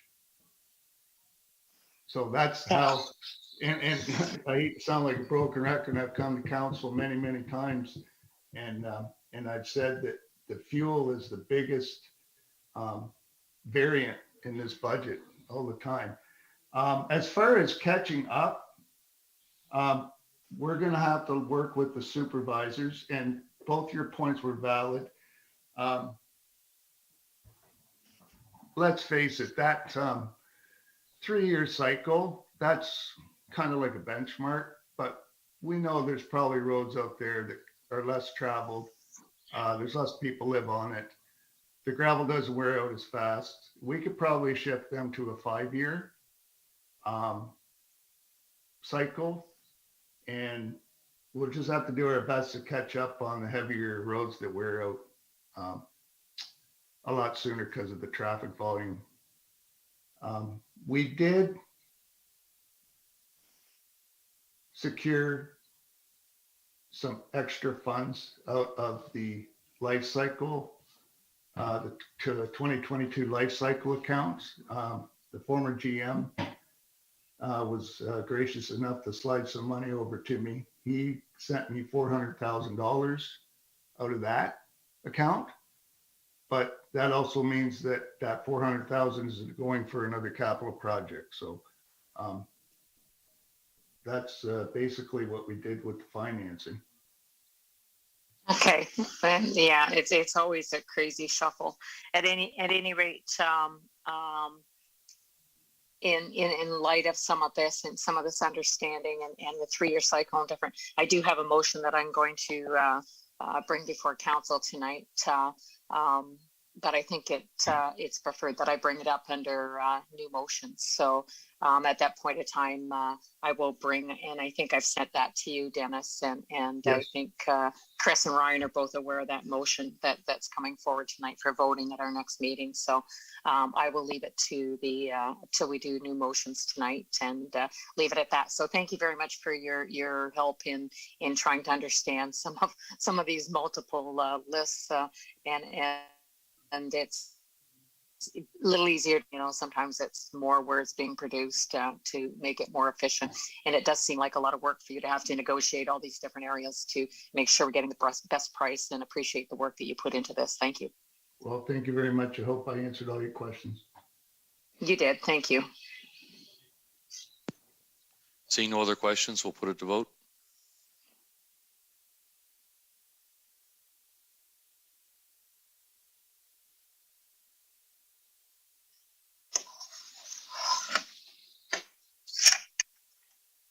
All votes are in and motion passes 17-0. We'll go to item 18, Finance, Budget, Information, Technology, and Transformation. 18A, Tax Policy 2022. Councillor Latimer and Councillor Kirkwood-White, could you put this on the floor for discussion, please? I will put it on the floor for discussion, but I have a question and a comment. Thank you. Okay. Councillor Kirkwood-White. I'll second the recommendation. Okay, there's a few people here I have for questions. I'll start with Councillor Latimer, then to Councillor Kirkwood-White. There's 3 others after that. First of all, I have a request that number 4 be voted on separately. But I did want to ask, I was surprised to see this come back, because this council has very clearly turned down the will to increase this foreign class tax ratio, be it gradiently or all at once. So, I mean, it was put forward a couple of times over the last year, and the last time was to put it up 1% every year for 3 years. And we said no to that. So I recognize it's back here tonight because it is a 2022 tax policy, and the finance department is looking for direction. But I really, I'm not considering, I am going to be bringing forth a motion to say we do not increase the farm tax transition ratio until the 2024 impact report has been released, just to stop this from coming back again next year for a new council. It's the farmers in your own report. It states that the farmers have been, their taxes have been increased 100%, unlike any other sector. Currently, they're being asked to increase their production by 40%, especially for wheat and barley, and their costs have gone up significantly. For seed, times doubled. For fertilizer, it's tripled.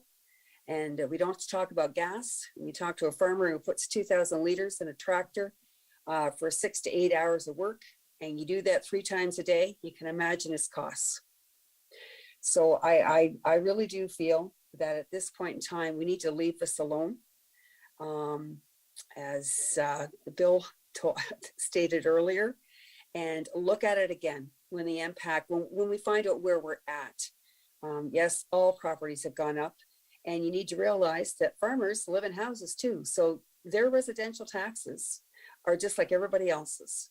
They're feeling pressure like every other sector in this in our community. But in most regards, it's uncertain. They don't know where it's going to end. They're getting pressured to produce more but certainly with greater costs, and there's no remuneration for that. So I'll leave it at that, but I do want to bring that motion forward, and I can do it through the notice of motion if we need to do that, or if I can put that right forward after this. We can put it with a notice of motions Okay, later on. you. Thanks. All right, Councillor Kirkwood-White, followed by Councillor Wright. With apologies, Your Worship, I did not ask that this item be pulled, so I don't have any comments. Okay, Councillor Wright, followed by Councillor Pinsino. Thank you, Mayor Caniff. My questions have already been asked. Councillor Pinsino, followed by Councillor C. McGregor. Thank you, Worship. Yeah, I agree with Councillor Latimer there. Over the last 3 years, farm prices have been really inflated there. And the farmers that are doing it as a business, they're not corporate farmers. They're going to be devastated when this assessment comes in 2024. It's going to do a serious shift to the farming property as it is once the assessment comes in. So they're going to get a whammy there, and then add another percent. They're going to get a whammy there, and as Councillor Latimer stated, their input costs have gone through the roof, and inflation right now is out of control. And I think we just need to leave this where it's at for now. And I look forward to supporting her motion of not touching it until 2024. Thank you. Councillor C. McGregor, then I'll go to Gord Quinton.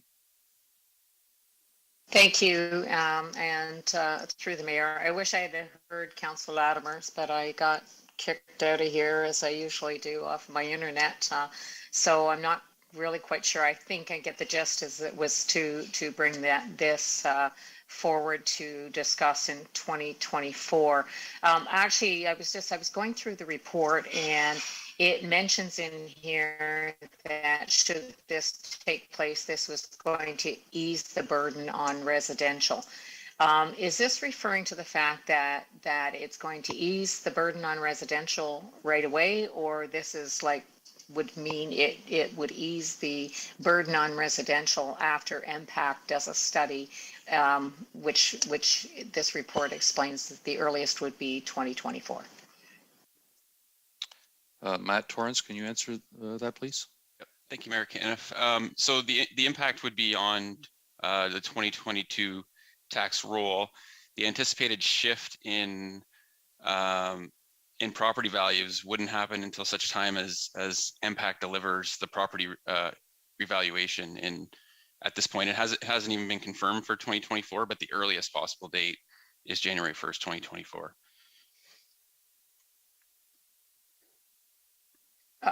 Okay, and That's actually what I was wondering. So this, by doing this right now, this is not giving any relief to residential taxpayers at this point in time.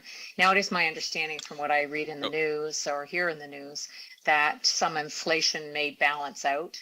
And we'll see where that goes as far as inflation and such moving forward. But I was just more curious as how this was going to affect residential taxpayers.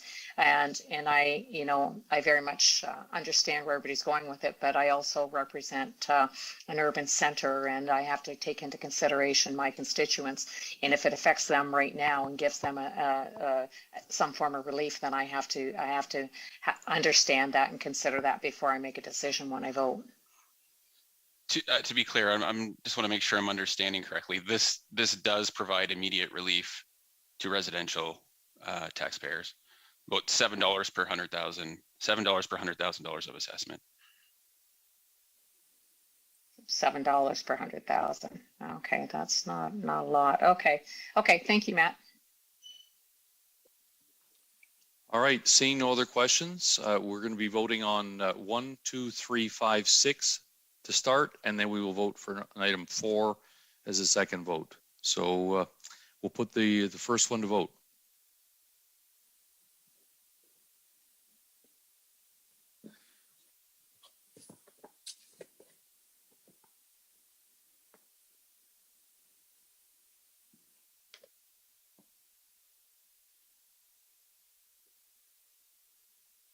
Just waiting for one more, council.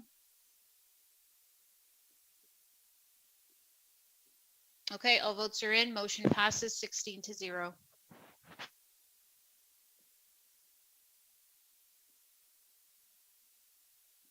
Okay, we'll now vote on item number 4.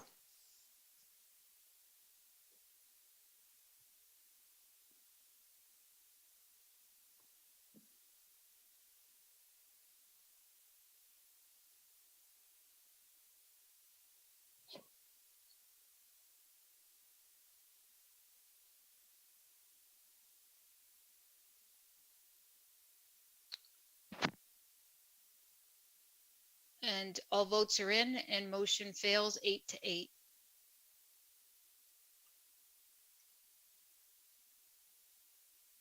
Okay, we'll go to item 19, community development.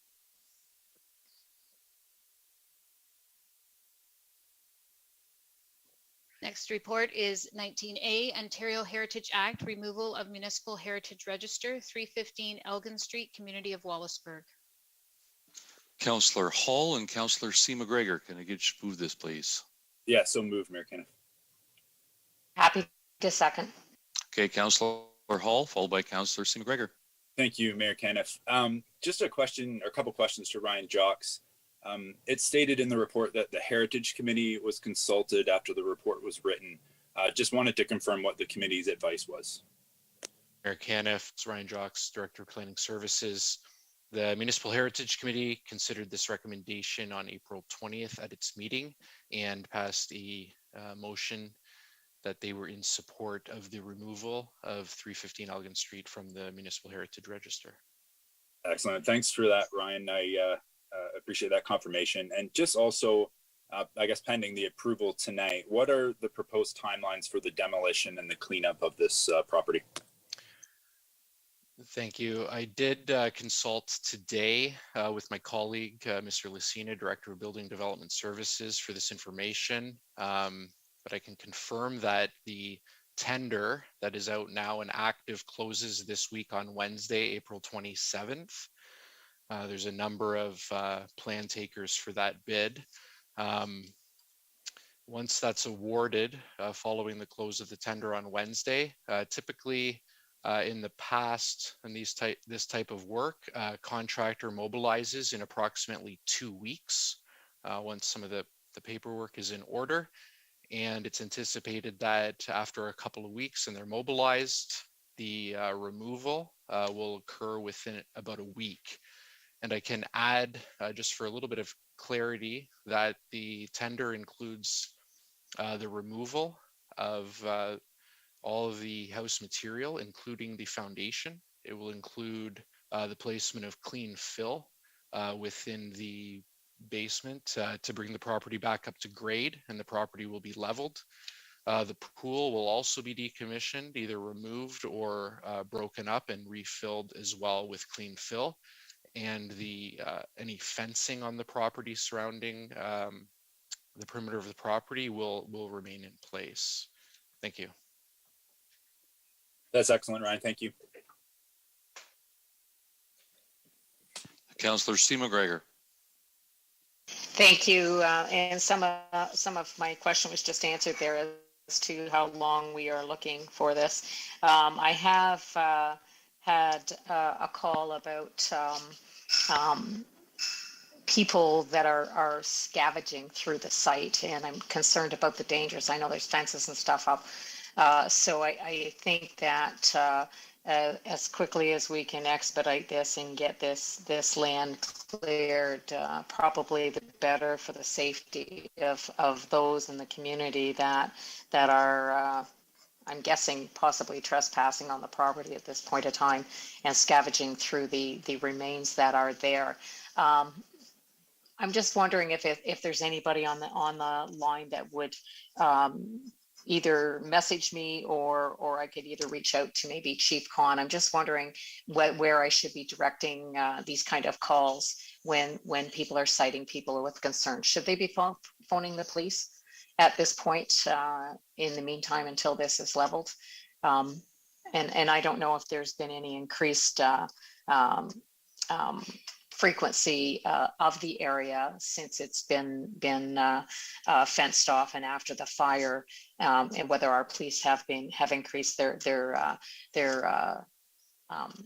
trips around this property or through the neighborhood of the area. But so I guess I'm looking for a bit of direction on how to guide people for when they are seeing people in there. One was mentioned, there was somebody on top of the pile the other day looking down and was very afraid that somebody was going to fall through. So, and okay, I think I see a message that has just come through from Chief Khan. Thank you very much, Chief Khan.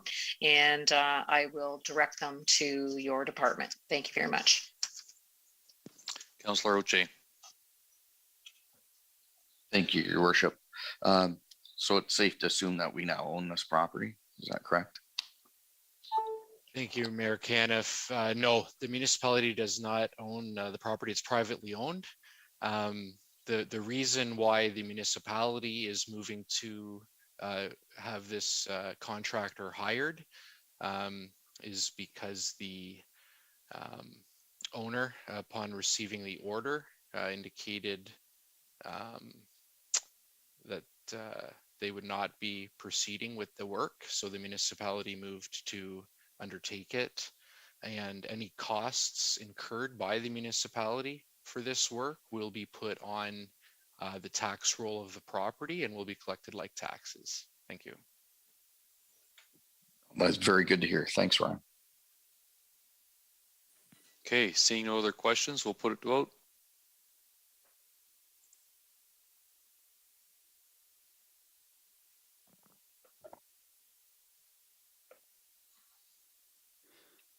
All votes are in. Motion passes 17-0.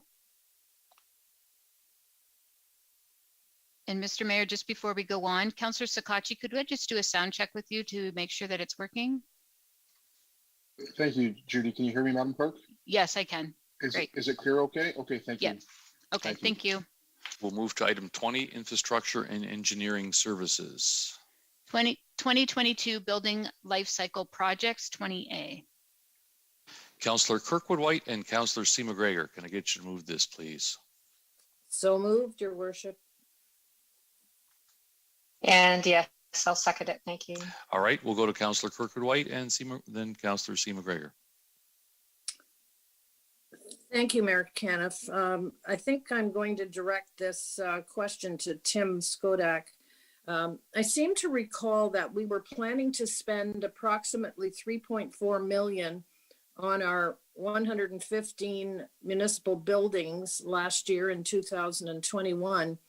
Although the report indicates that the life cycle demands have increased because of legislative requirements and aging infrastructure, which we know all about, Is this year's estimate actually $400,000 less than last year? Or did we forego some of last year's projects? Thank you, Mr. Mayor. So yes, the actual estimate results or totals for each year totally depend on the types of projects. So they will vary from year to year. And even though we may want to do more each year, that doesn't mean that each year we're going to spend more money. So, you know, I could have 70 projects, the typical type projects, and one $2 million roof replacement last year. And then next year I might have 100 projects, the typical projects, without, you know, a very expensive project. And we'll be just as busy or busier, but spend a little less money. So that's why the numbers may look to you like we're doing less, but we're not. Okay, so I guess my next question is, were there some projects on last year's list that we did not do? Yes, and anything we didn't complete, we completed just recently or will complete this year, for sure. As part of this year? Yes. Okay. All right. Thanks for your time, Tom. You're welcome. Councillor C. McGregor. Thank you, through the mayor. I don't really think I need. Sorry, I didn't hear the question.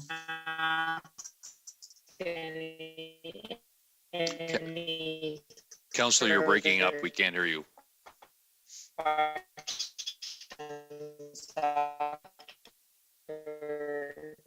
Councillor Kirkwood White. I think I answered some of my own questions after. Okay, I think the translation is her questions were answered. Excellent. Anybody have any other interpretation? Actually, there we are. Really think I need it, and I guess.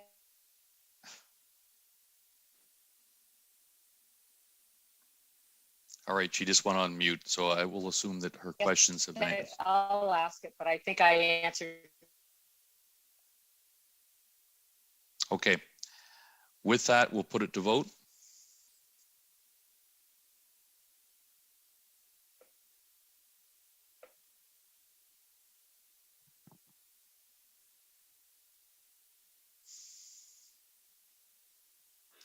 So all votes are in and motion passes 16-0.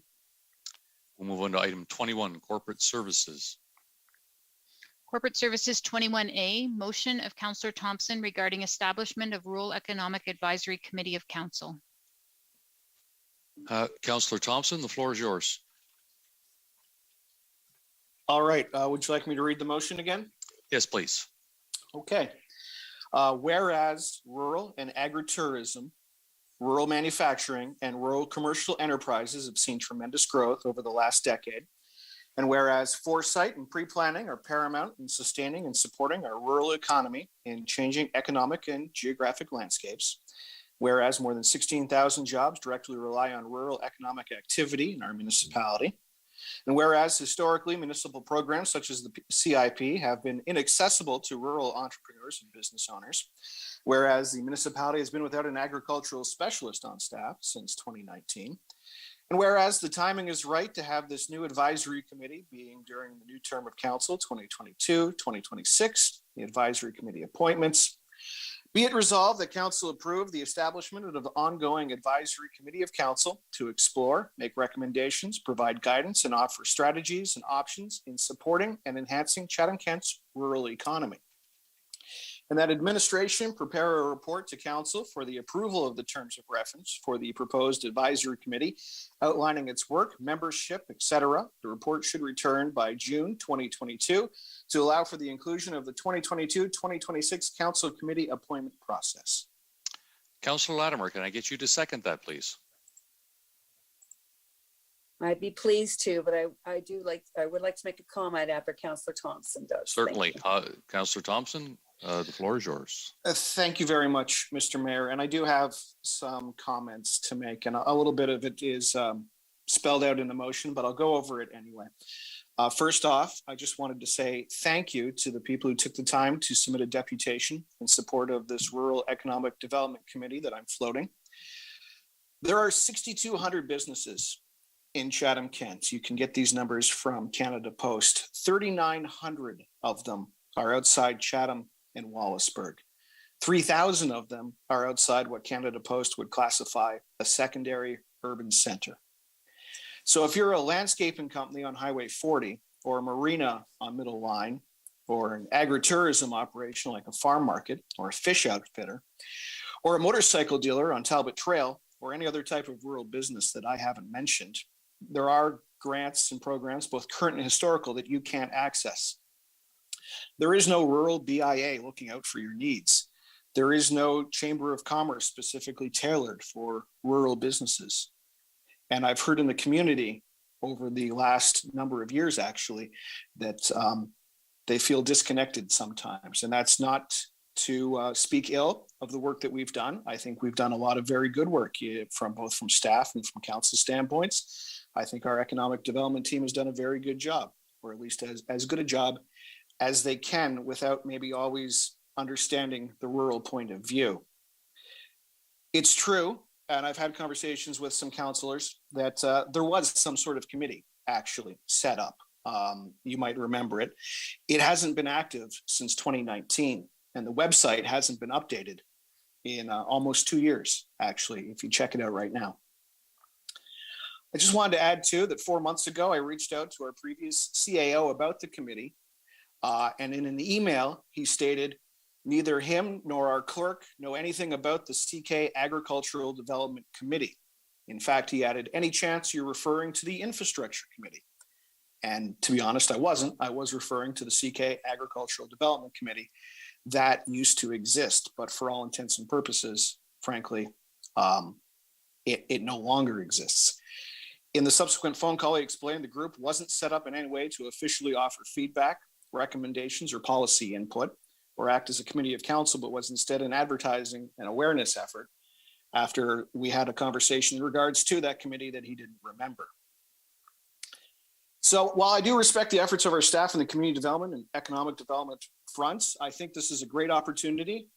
We've seen it tonight. We are growing in ways that we haven't grown in decades. And I think that's a very good thing, creating great opportunities across our municipality in places where we haven't traditionally seen that sort of growth. Remote work and home-based businesses and small businesses are launching at a tremendous rate, and they need a direct line, to be honest, to council and importantly to staff as we're developing these policies, much like the tax rate policy we just discussed. There is some friction being created, as we've all heard tonight, and generally in the community. So it's clear to me that we need to do some long-term strategic planning and we need input to do it. And I think that the Rural Economic Development Committee of Council is the way to go. I'm interested in hearing what other people have to say, and I look forward to your support. Thank you. Okay, Councillor Latimer, followed by Councillor Hall. Thank you. Through the mayor, I agree with most, well, actually of all of what Councillor Thompson just said. But one thing is, I don't know that I agree with creating another committee of council. But I do feel that someone has to look into this and what the difference would be between the current Chatham-Kent Agri Development Committee. I recognize it's non-active, but the mandate, and from what I read on the website, it does follow what Councillor Thompson's premise is. And I think they did have at one time a formal link with the economic development and Kim Cooper, but with his leaving that position, I don't think there was ever any follow-up there. And so I do feel we need a formal link to the local ag-based collective. And I think we do need a means of providing resources and support to this collective, which is a very remains our main economic generator. So I won't say any more, but I totally support Councillor Thompson in this initiative, and I'll look forward to the report coming back in June of 22. Councillor Hall, followed by Councillor Kirkwood White. Thank you, Mayor Caniff. I would move that this be sent back to staff to prepare an information report. And if I get a seconder, I'll make a couple of comments. Can I get a seconder for that? I'll do that, Your Worship. Okay, Councillor Kirkwood White. Okay, Councillor Hall, go ahead. Excuse me. Thank you, Mayor Caniff. While I agree with the sentiment of some of the points in Councillor Thompson's motion, I hesitate to support it fully. I believe it would be duplicating some work and mandates of other committees of council. Just for an example, I know Councillor Harrigan, who chairs the CK Plan 2035 committee, and myself, I chair the Community Development Advisory Committee. We've had some, kind of some informal discussions over the past couple of years, along with staff, about exploring the possibility of combining those two committees moving forward, basically with the intention of creating efficiencies, stimulating strategic conversations, and avoiding duplication of work. And that's just one example. So I believe sending this back, gathering more information, and just getting more of an overall perspective of all our committees would be the best and most prudent way forward for council at this time. Thank you. Judy, can I get a comment as to how we should proceed moving forward? Yes, just a question maybe to Councillor Hall. Councillor Hall, in this motion of Councillor Thompson's, it does ask for a report to go to administration to come back by June of 2022 for information. So what is different in your request? Well, I believe this motion says to approve the establishment of an ongoing advisory committee of council to explore, make recommendations, provide. So it approves establishing the committee. I would rather it go back to staff before we approve establishing a committee. Okay, so you're kind of separating the two. You're wanting the one to vote on the committee at this time and then two for a report, or is there more information you're looking for in that report? Just trying to clarify the difference between the two, that's all. I'm just looking to send this whole thing back to staff before creating a committee or working on any terms of reference. I think we should look at the committees that we have already. Okay, so a motion to refer back to administration to look at all committees. Okay, thank you for the clarification. Correct. You're welcome. Thank you.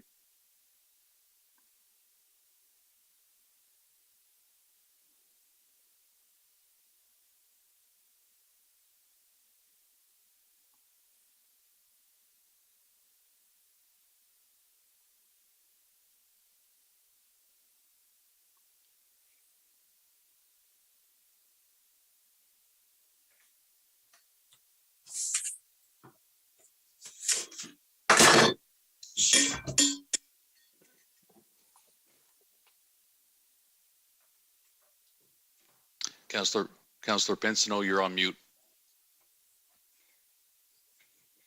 Sorry about that. Do I have to speak to this motion or to the original? Your Worship. Procedurally to this one, please. Okay, well, I'm not going to support this, and then I would like to speak again once if this fails. Thank you.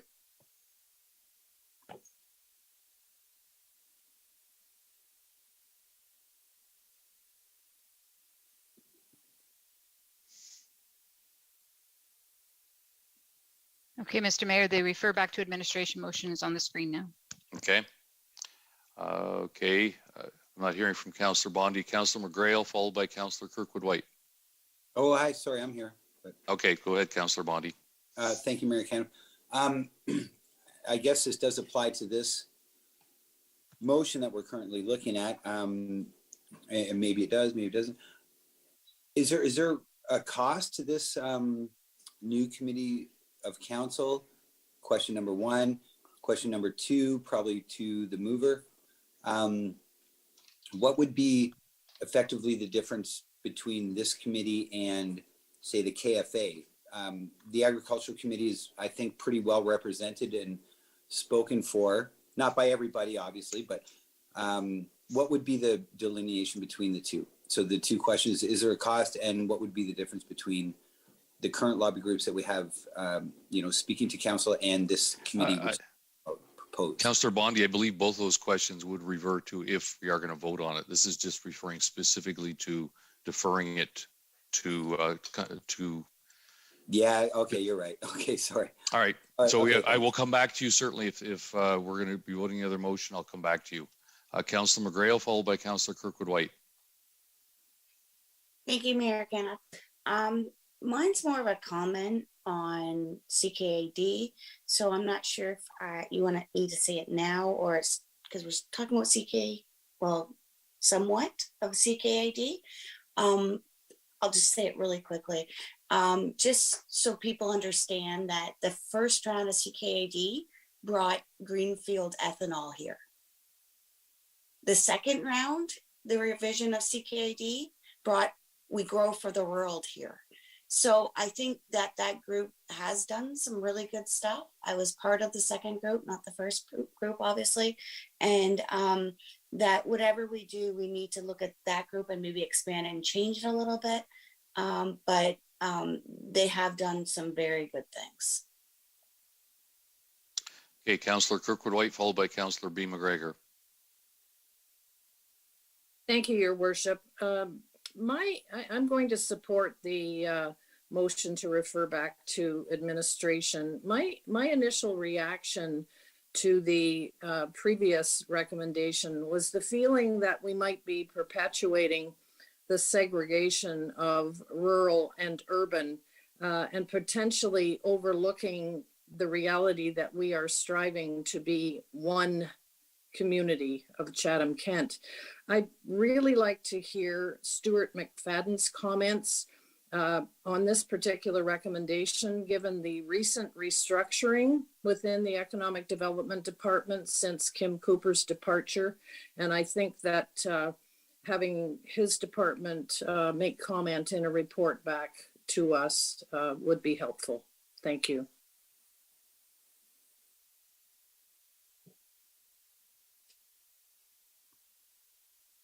Thank you, Mayor Caniff, and to you, Mayor or Councilor. Sorry, Stuart, we're going to defer that. I think she's just looking at your comment, but this is not.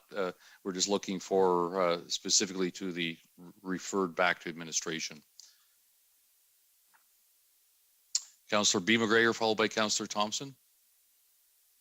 Thank you, Mayor Caniff. I just did want to briefly, correct one statement. The Chatham-Kent Chamber of Commerce, does a lot of great work in the community. They do have a agriculture committee.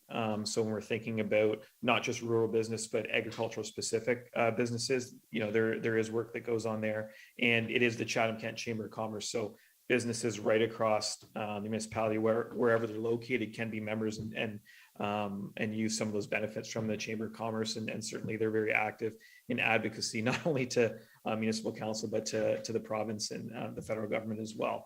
So just wanted to make sure that we were representing their work accurately.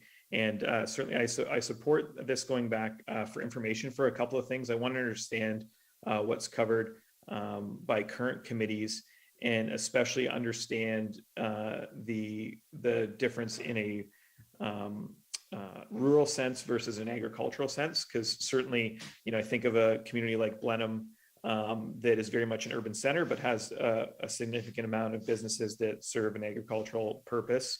And then, think of similar businesses across our municipality. And I'm not sure, how we would define a place like Thamesville versus a place like Dresden.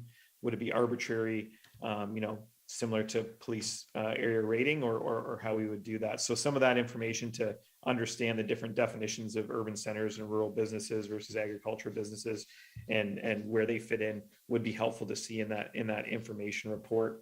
And certainly, as well as has been alluded to, the really good work that Councillor McGrail was speaking about, and how that can be integrated as well. So I think that there's an opportunity for a lot of information here before we go to that next step of looking at terms of references and all those things. So I'm supportive of getting some information back in this process. Thank you. Councillor Thompson, followed by Councillor Harrigan. Thank you very much. It's strictly to this item here. Always in support of garnering more information. I've gone on the record as saying that. I am just curious as to timing. Councillor Hall didn't put a date to it, and I was wondering if maybe staff could put a date. If we're going to look at every committee of council before we come back and discuss this potential one, I can see that taking quite some time.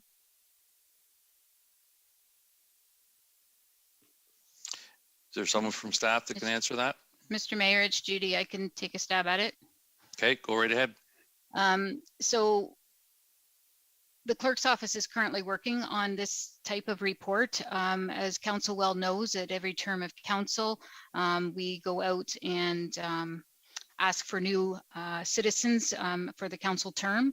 And so we plan on going out in the summer right before election so that we ask for volunteers. And then that's the first report that council deals with on the new term of council in November.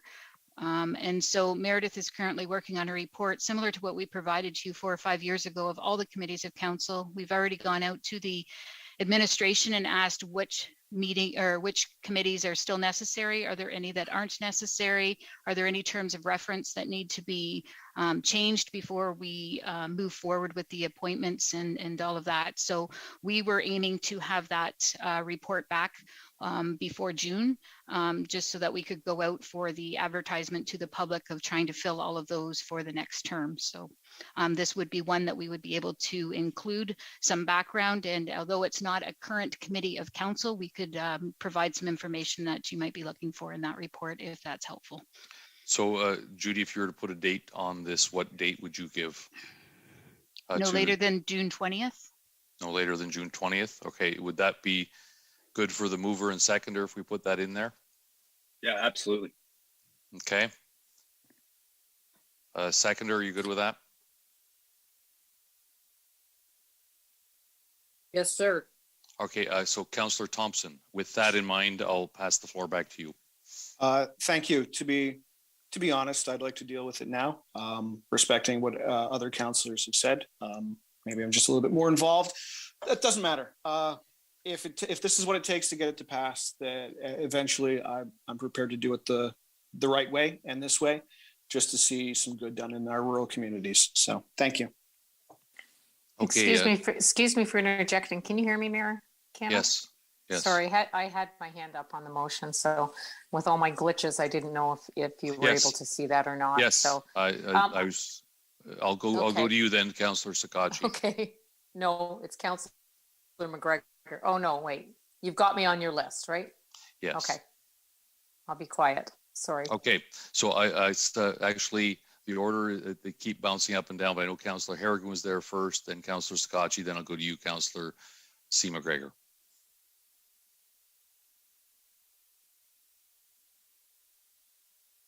So I'm up. Go ahead, Councillor Harrigan. Thanks, fabulous. I'm also in support of receiving the report. As Councillor Hall alluded to, we've had some conversations about opportunities for an amalgamation of our committees as sorts. But the other piece of information, maybe just if staff could take note that I'd be curious to understand is the current terms of reference of our committees. I know some of our committees do note that there should be agriculture or rural representation on them.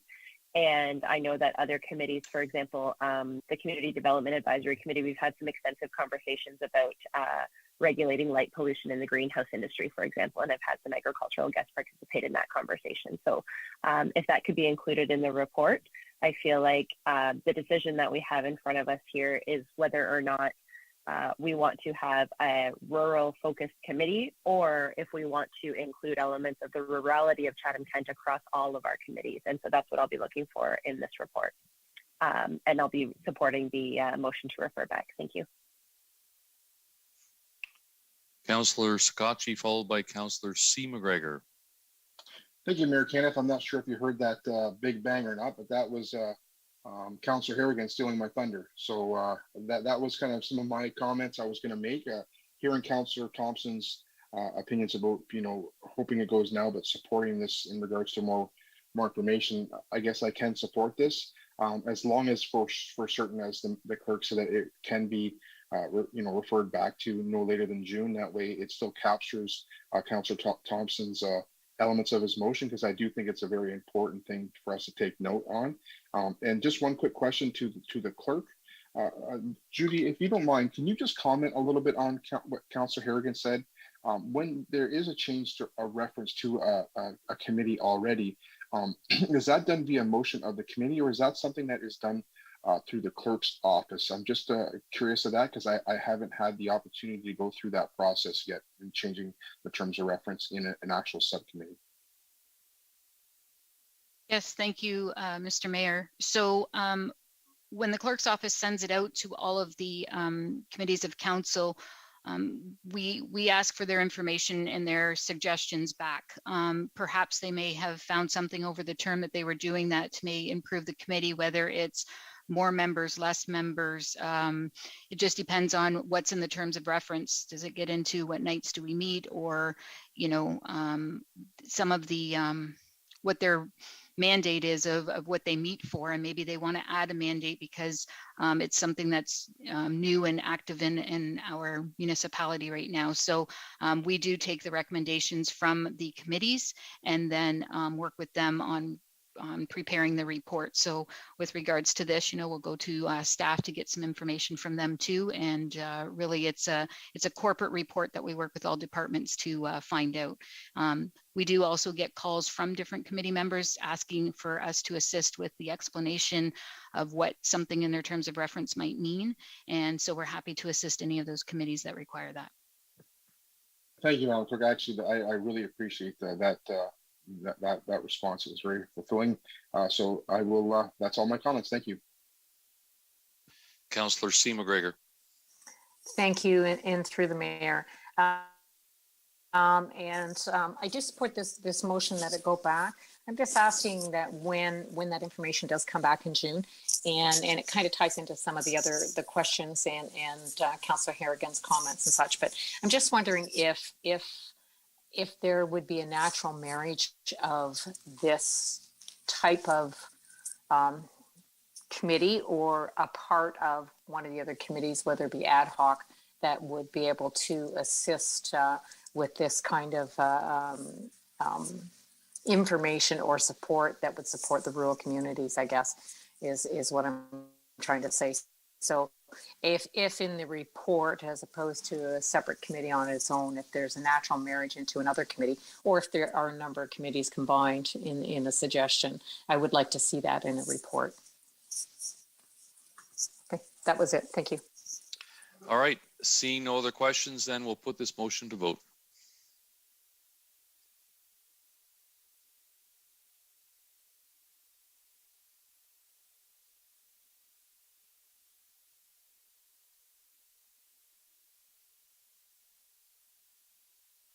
Council still waiting for a couple more votes. Judy, I have no poll up on my screen. Okay, how would you like to vote, Councillor Thompson? I'll vote yes. Okay. So that's 16, still missing one. Judy, it's Councilor McGrail. I think it's me. I got kicked out. Okay. But I will vote yes on this. Okay, thank you. We'll double check that just to make sure so that it's not a double vote. But so all votes are in, therefore the motion passes 14-3.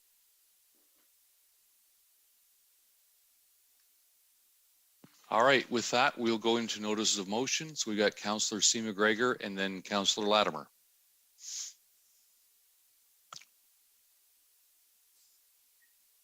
Thank you, and through the mayor.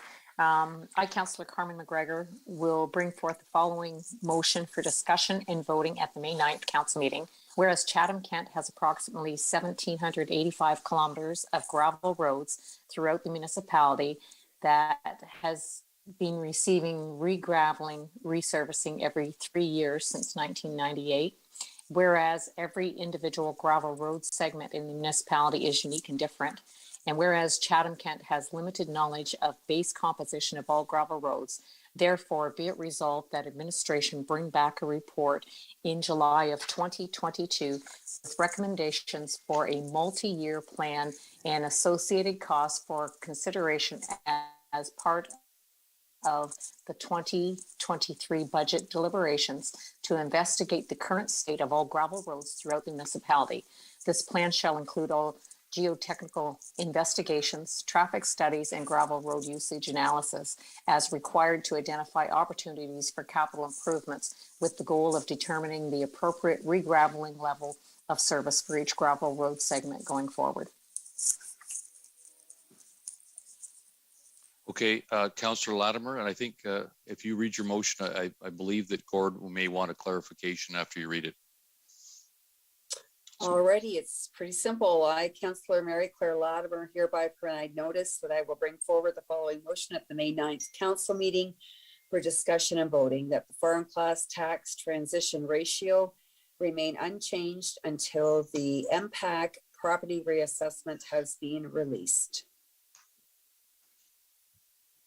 Okay, Gord, did you have a clarification on that or a comment?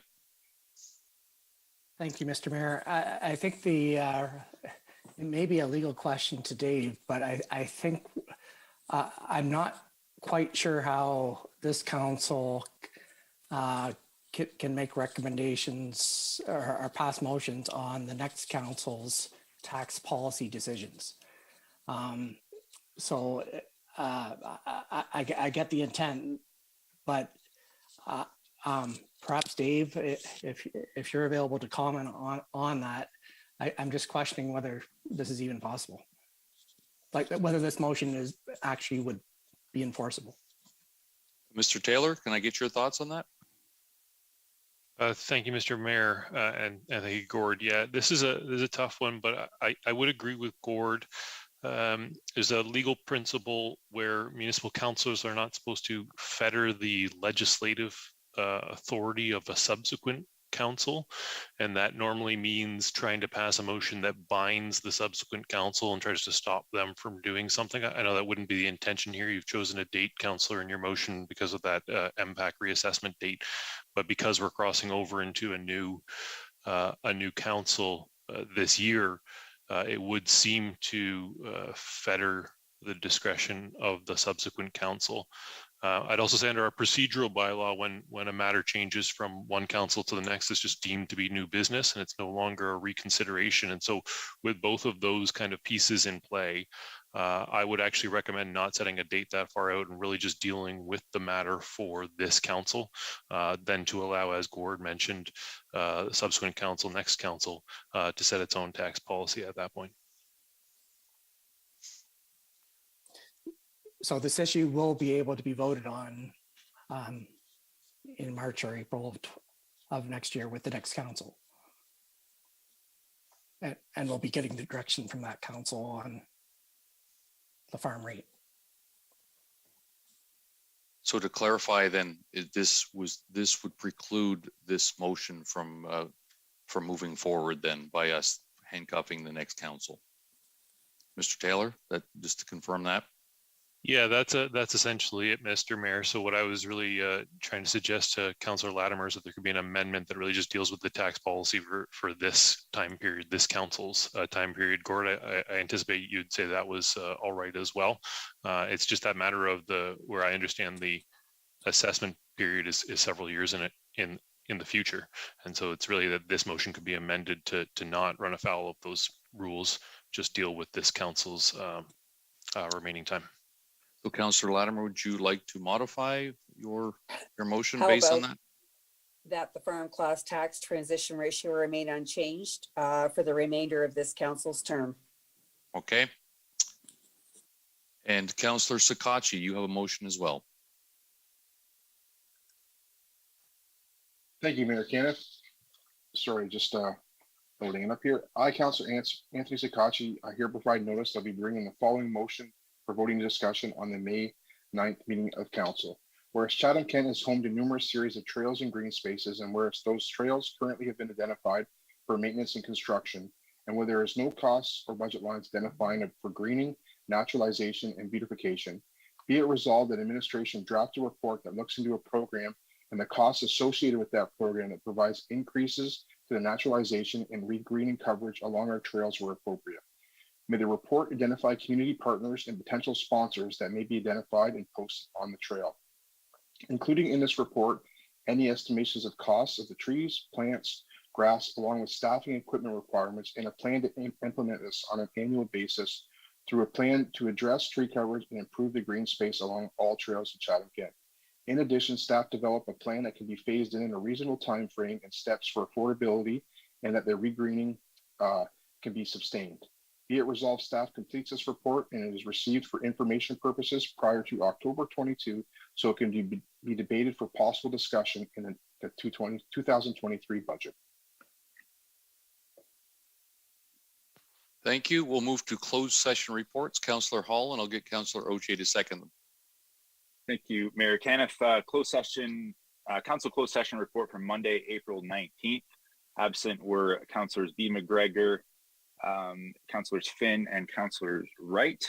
Council directed administration on labor relations or employee negotiations with regard to CUPE negotiations and Unifor Local 2003E PUC negotiations update, Section 239-2D of the Municipal Act 2001, and closed session, council closed session report from Monday, April 25th, 2022. Absent was Councillor Finn. Council directed administration on proposed acquisition of land by the municipality, advice that is subject to solicitor-client privilege, and instruction to be applied to negotiations carried on by the municipality with regard to Kyle Drive South Extension, Section 239-2C, F, and K of the Municipal Act 2001, and council received information on personal matters about an identifiable individual with regard to CAO exit interview, Section 239-2B of the Municipal Act 2001, and those reports are so moved, Mayor Caniff. We're almost done in 5 minutes. And so second. Okay. With that, seeing no questions, we'll put it to vote.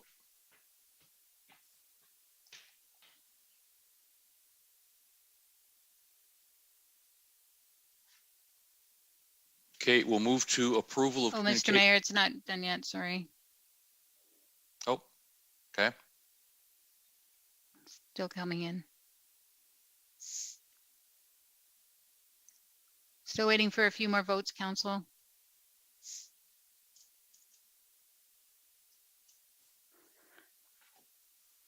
Okay, all votes are in. Motion passes 16-0. Okay, we'll move to communication items. Councillor Kirkwood White and Councillor B. McGregor, can I get you to move them? And then Councillor Kirkwood White has 3 items she'd like to discuss. Yes, sir. I will be happy to move. Happy to second. All right. So Councillor Kirkwood White would like to talk about 2B, 2C, and 4G. Thank you very much, Your Worship. I'm going to kill 2 birds with 1 stone on 2B and C together. I'd like to make comment on Mayor Markham, the Markham Mayor's statement that we must streamline the provincial planning process in an effort to increase housing supply and ultimately make housing more affordable. He is correct that the approval process is not solely the responsibility of the municipality, and it relies on developers and their consultants' timely responses and on receipt of timely comments from various provincial ministries and agencies. And I say this because my volunteer involvement with the small home development off of Taylor Avenue and some of the delays that we've experienced with it, which unfortunately are adding daily to the costs that will be needed to be passed on to future homeowners who we're trying to help. And in keeping with these previous comments, I'd like to commend the Ontario big city mayors for encouraging more municipal participation in the housing supply workshop group. And while the province is encouraging municipalities to look in their own backyards for solutions to planning delays, we would encourage the province to continue to do the same. So that takes care of items 2B and C. And with regard to item 4G on the Russian sanctions, given our relationship with the mayors from Ukraine who visited our community pre-pandemic, I'd like to propose that we adopt a similar resolution to that of the towns of Georgina and Gravenhurst, that we denounce Russia's unjustifiable war against Ukraine and support the sanctions which the federal government has thus far imposed on Russia and enact similar measures where feasible. That's it. Okay, can I get a seconder for that? Did you want I'll second that. Okay, Councillor Oche. Anyone opposed to doing that? Okay, motion carried. Anyone opposed to the information reports as a whole? Hearing none, that passes.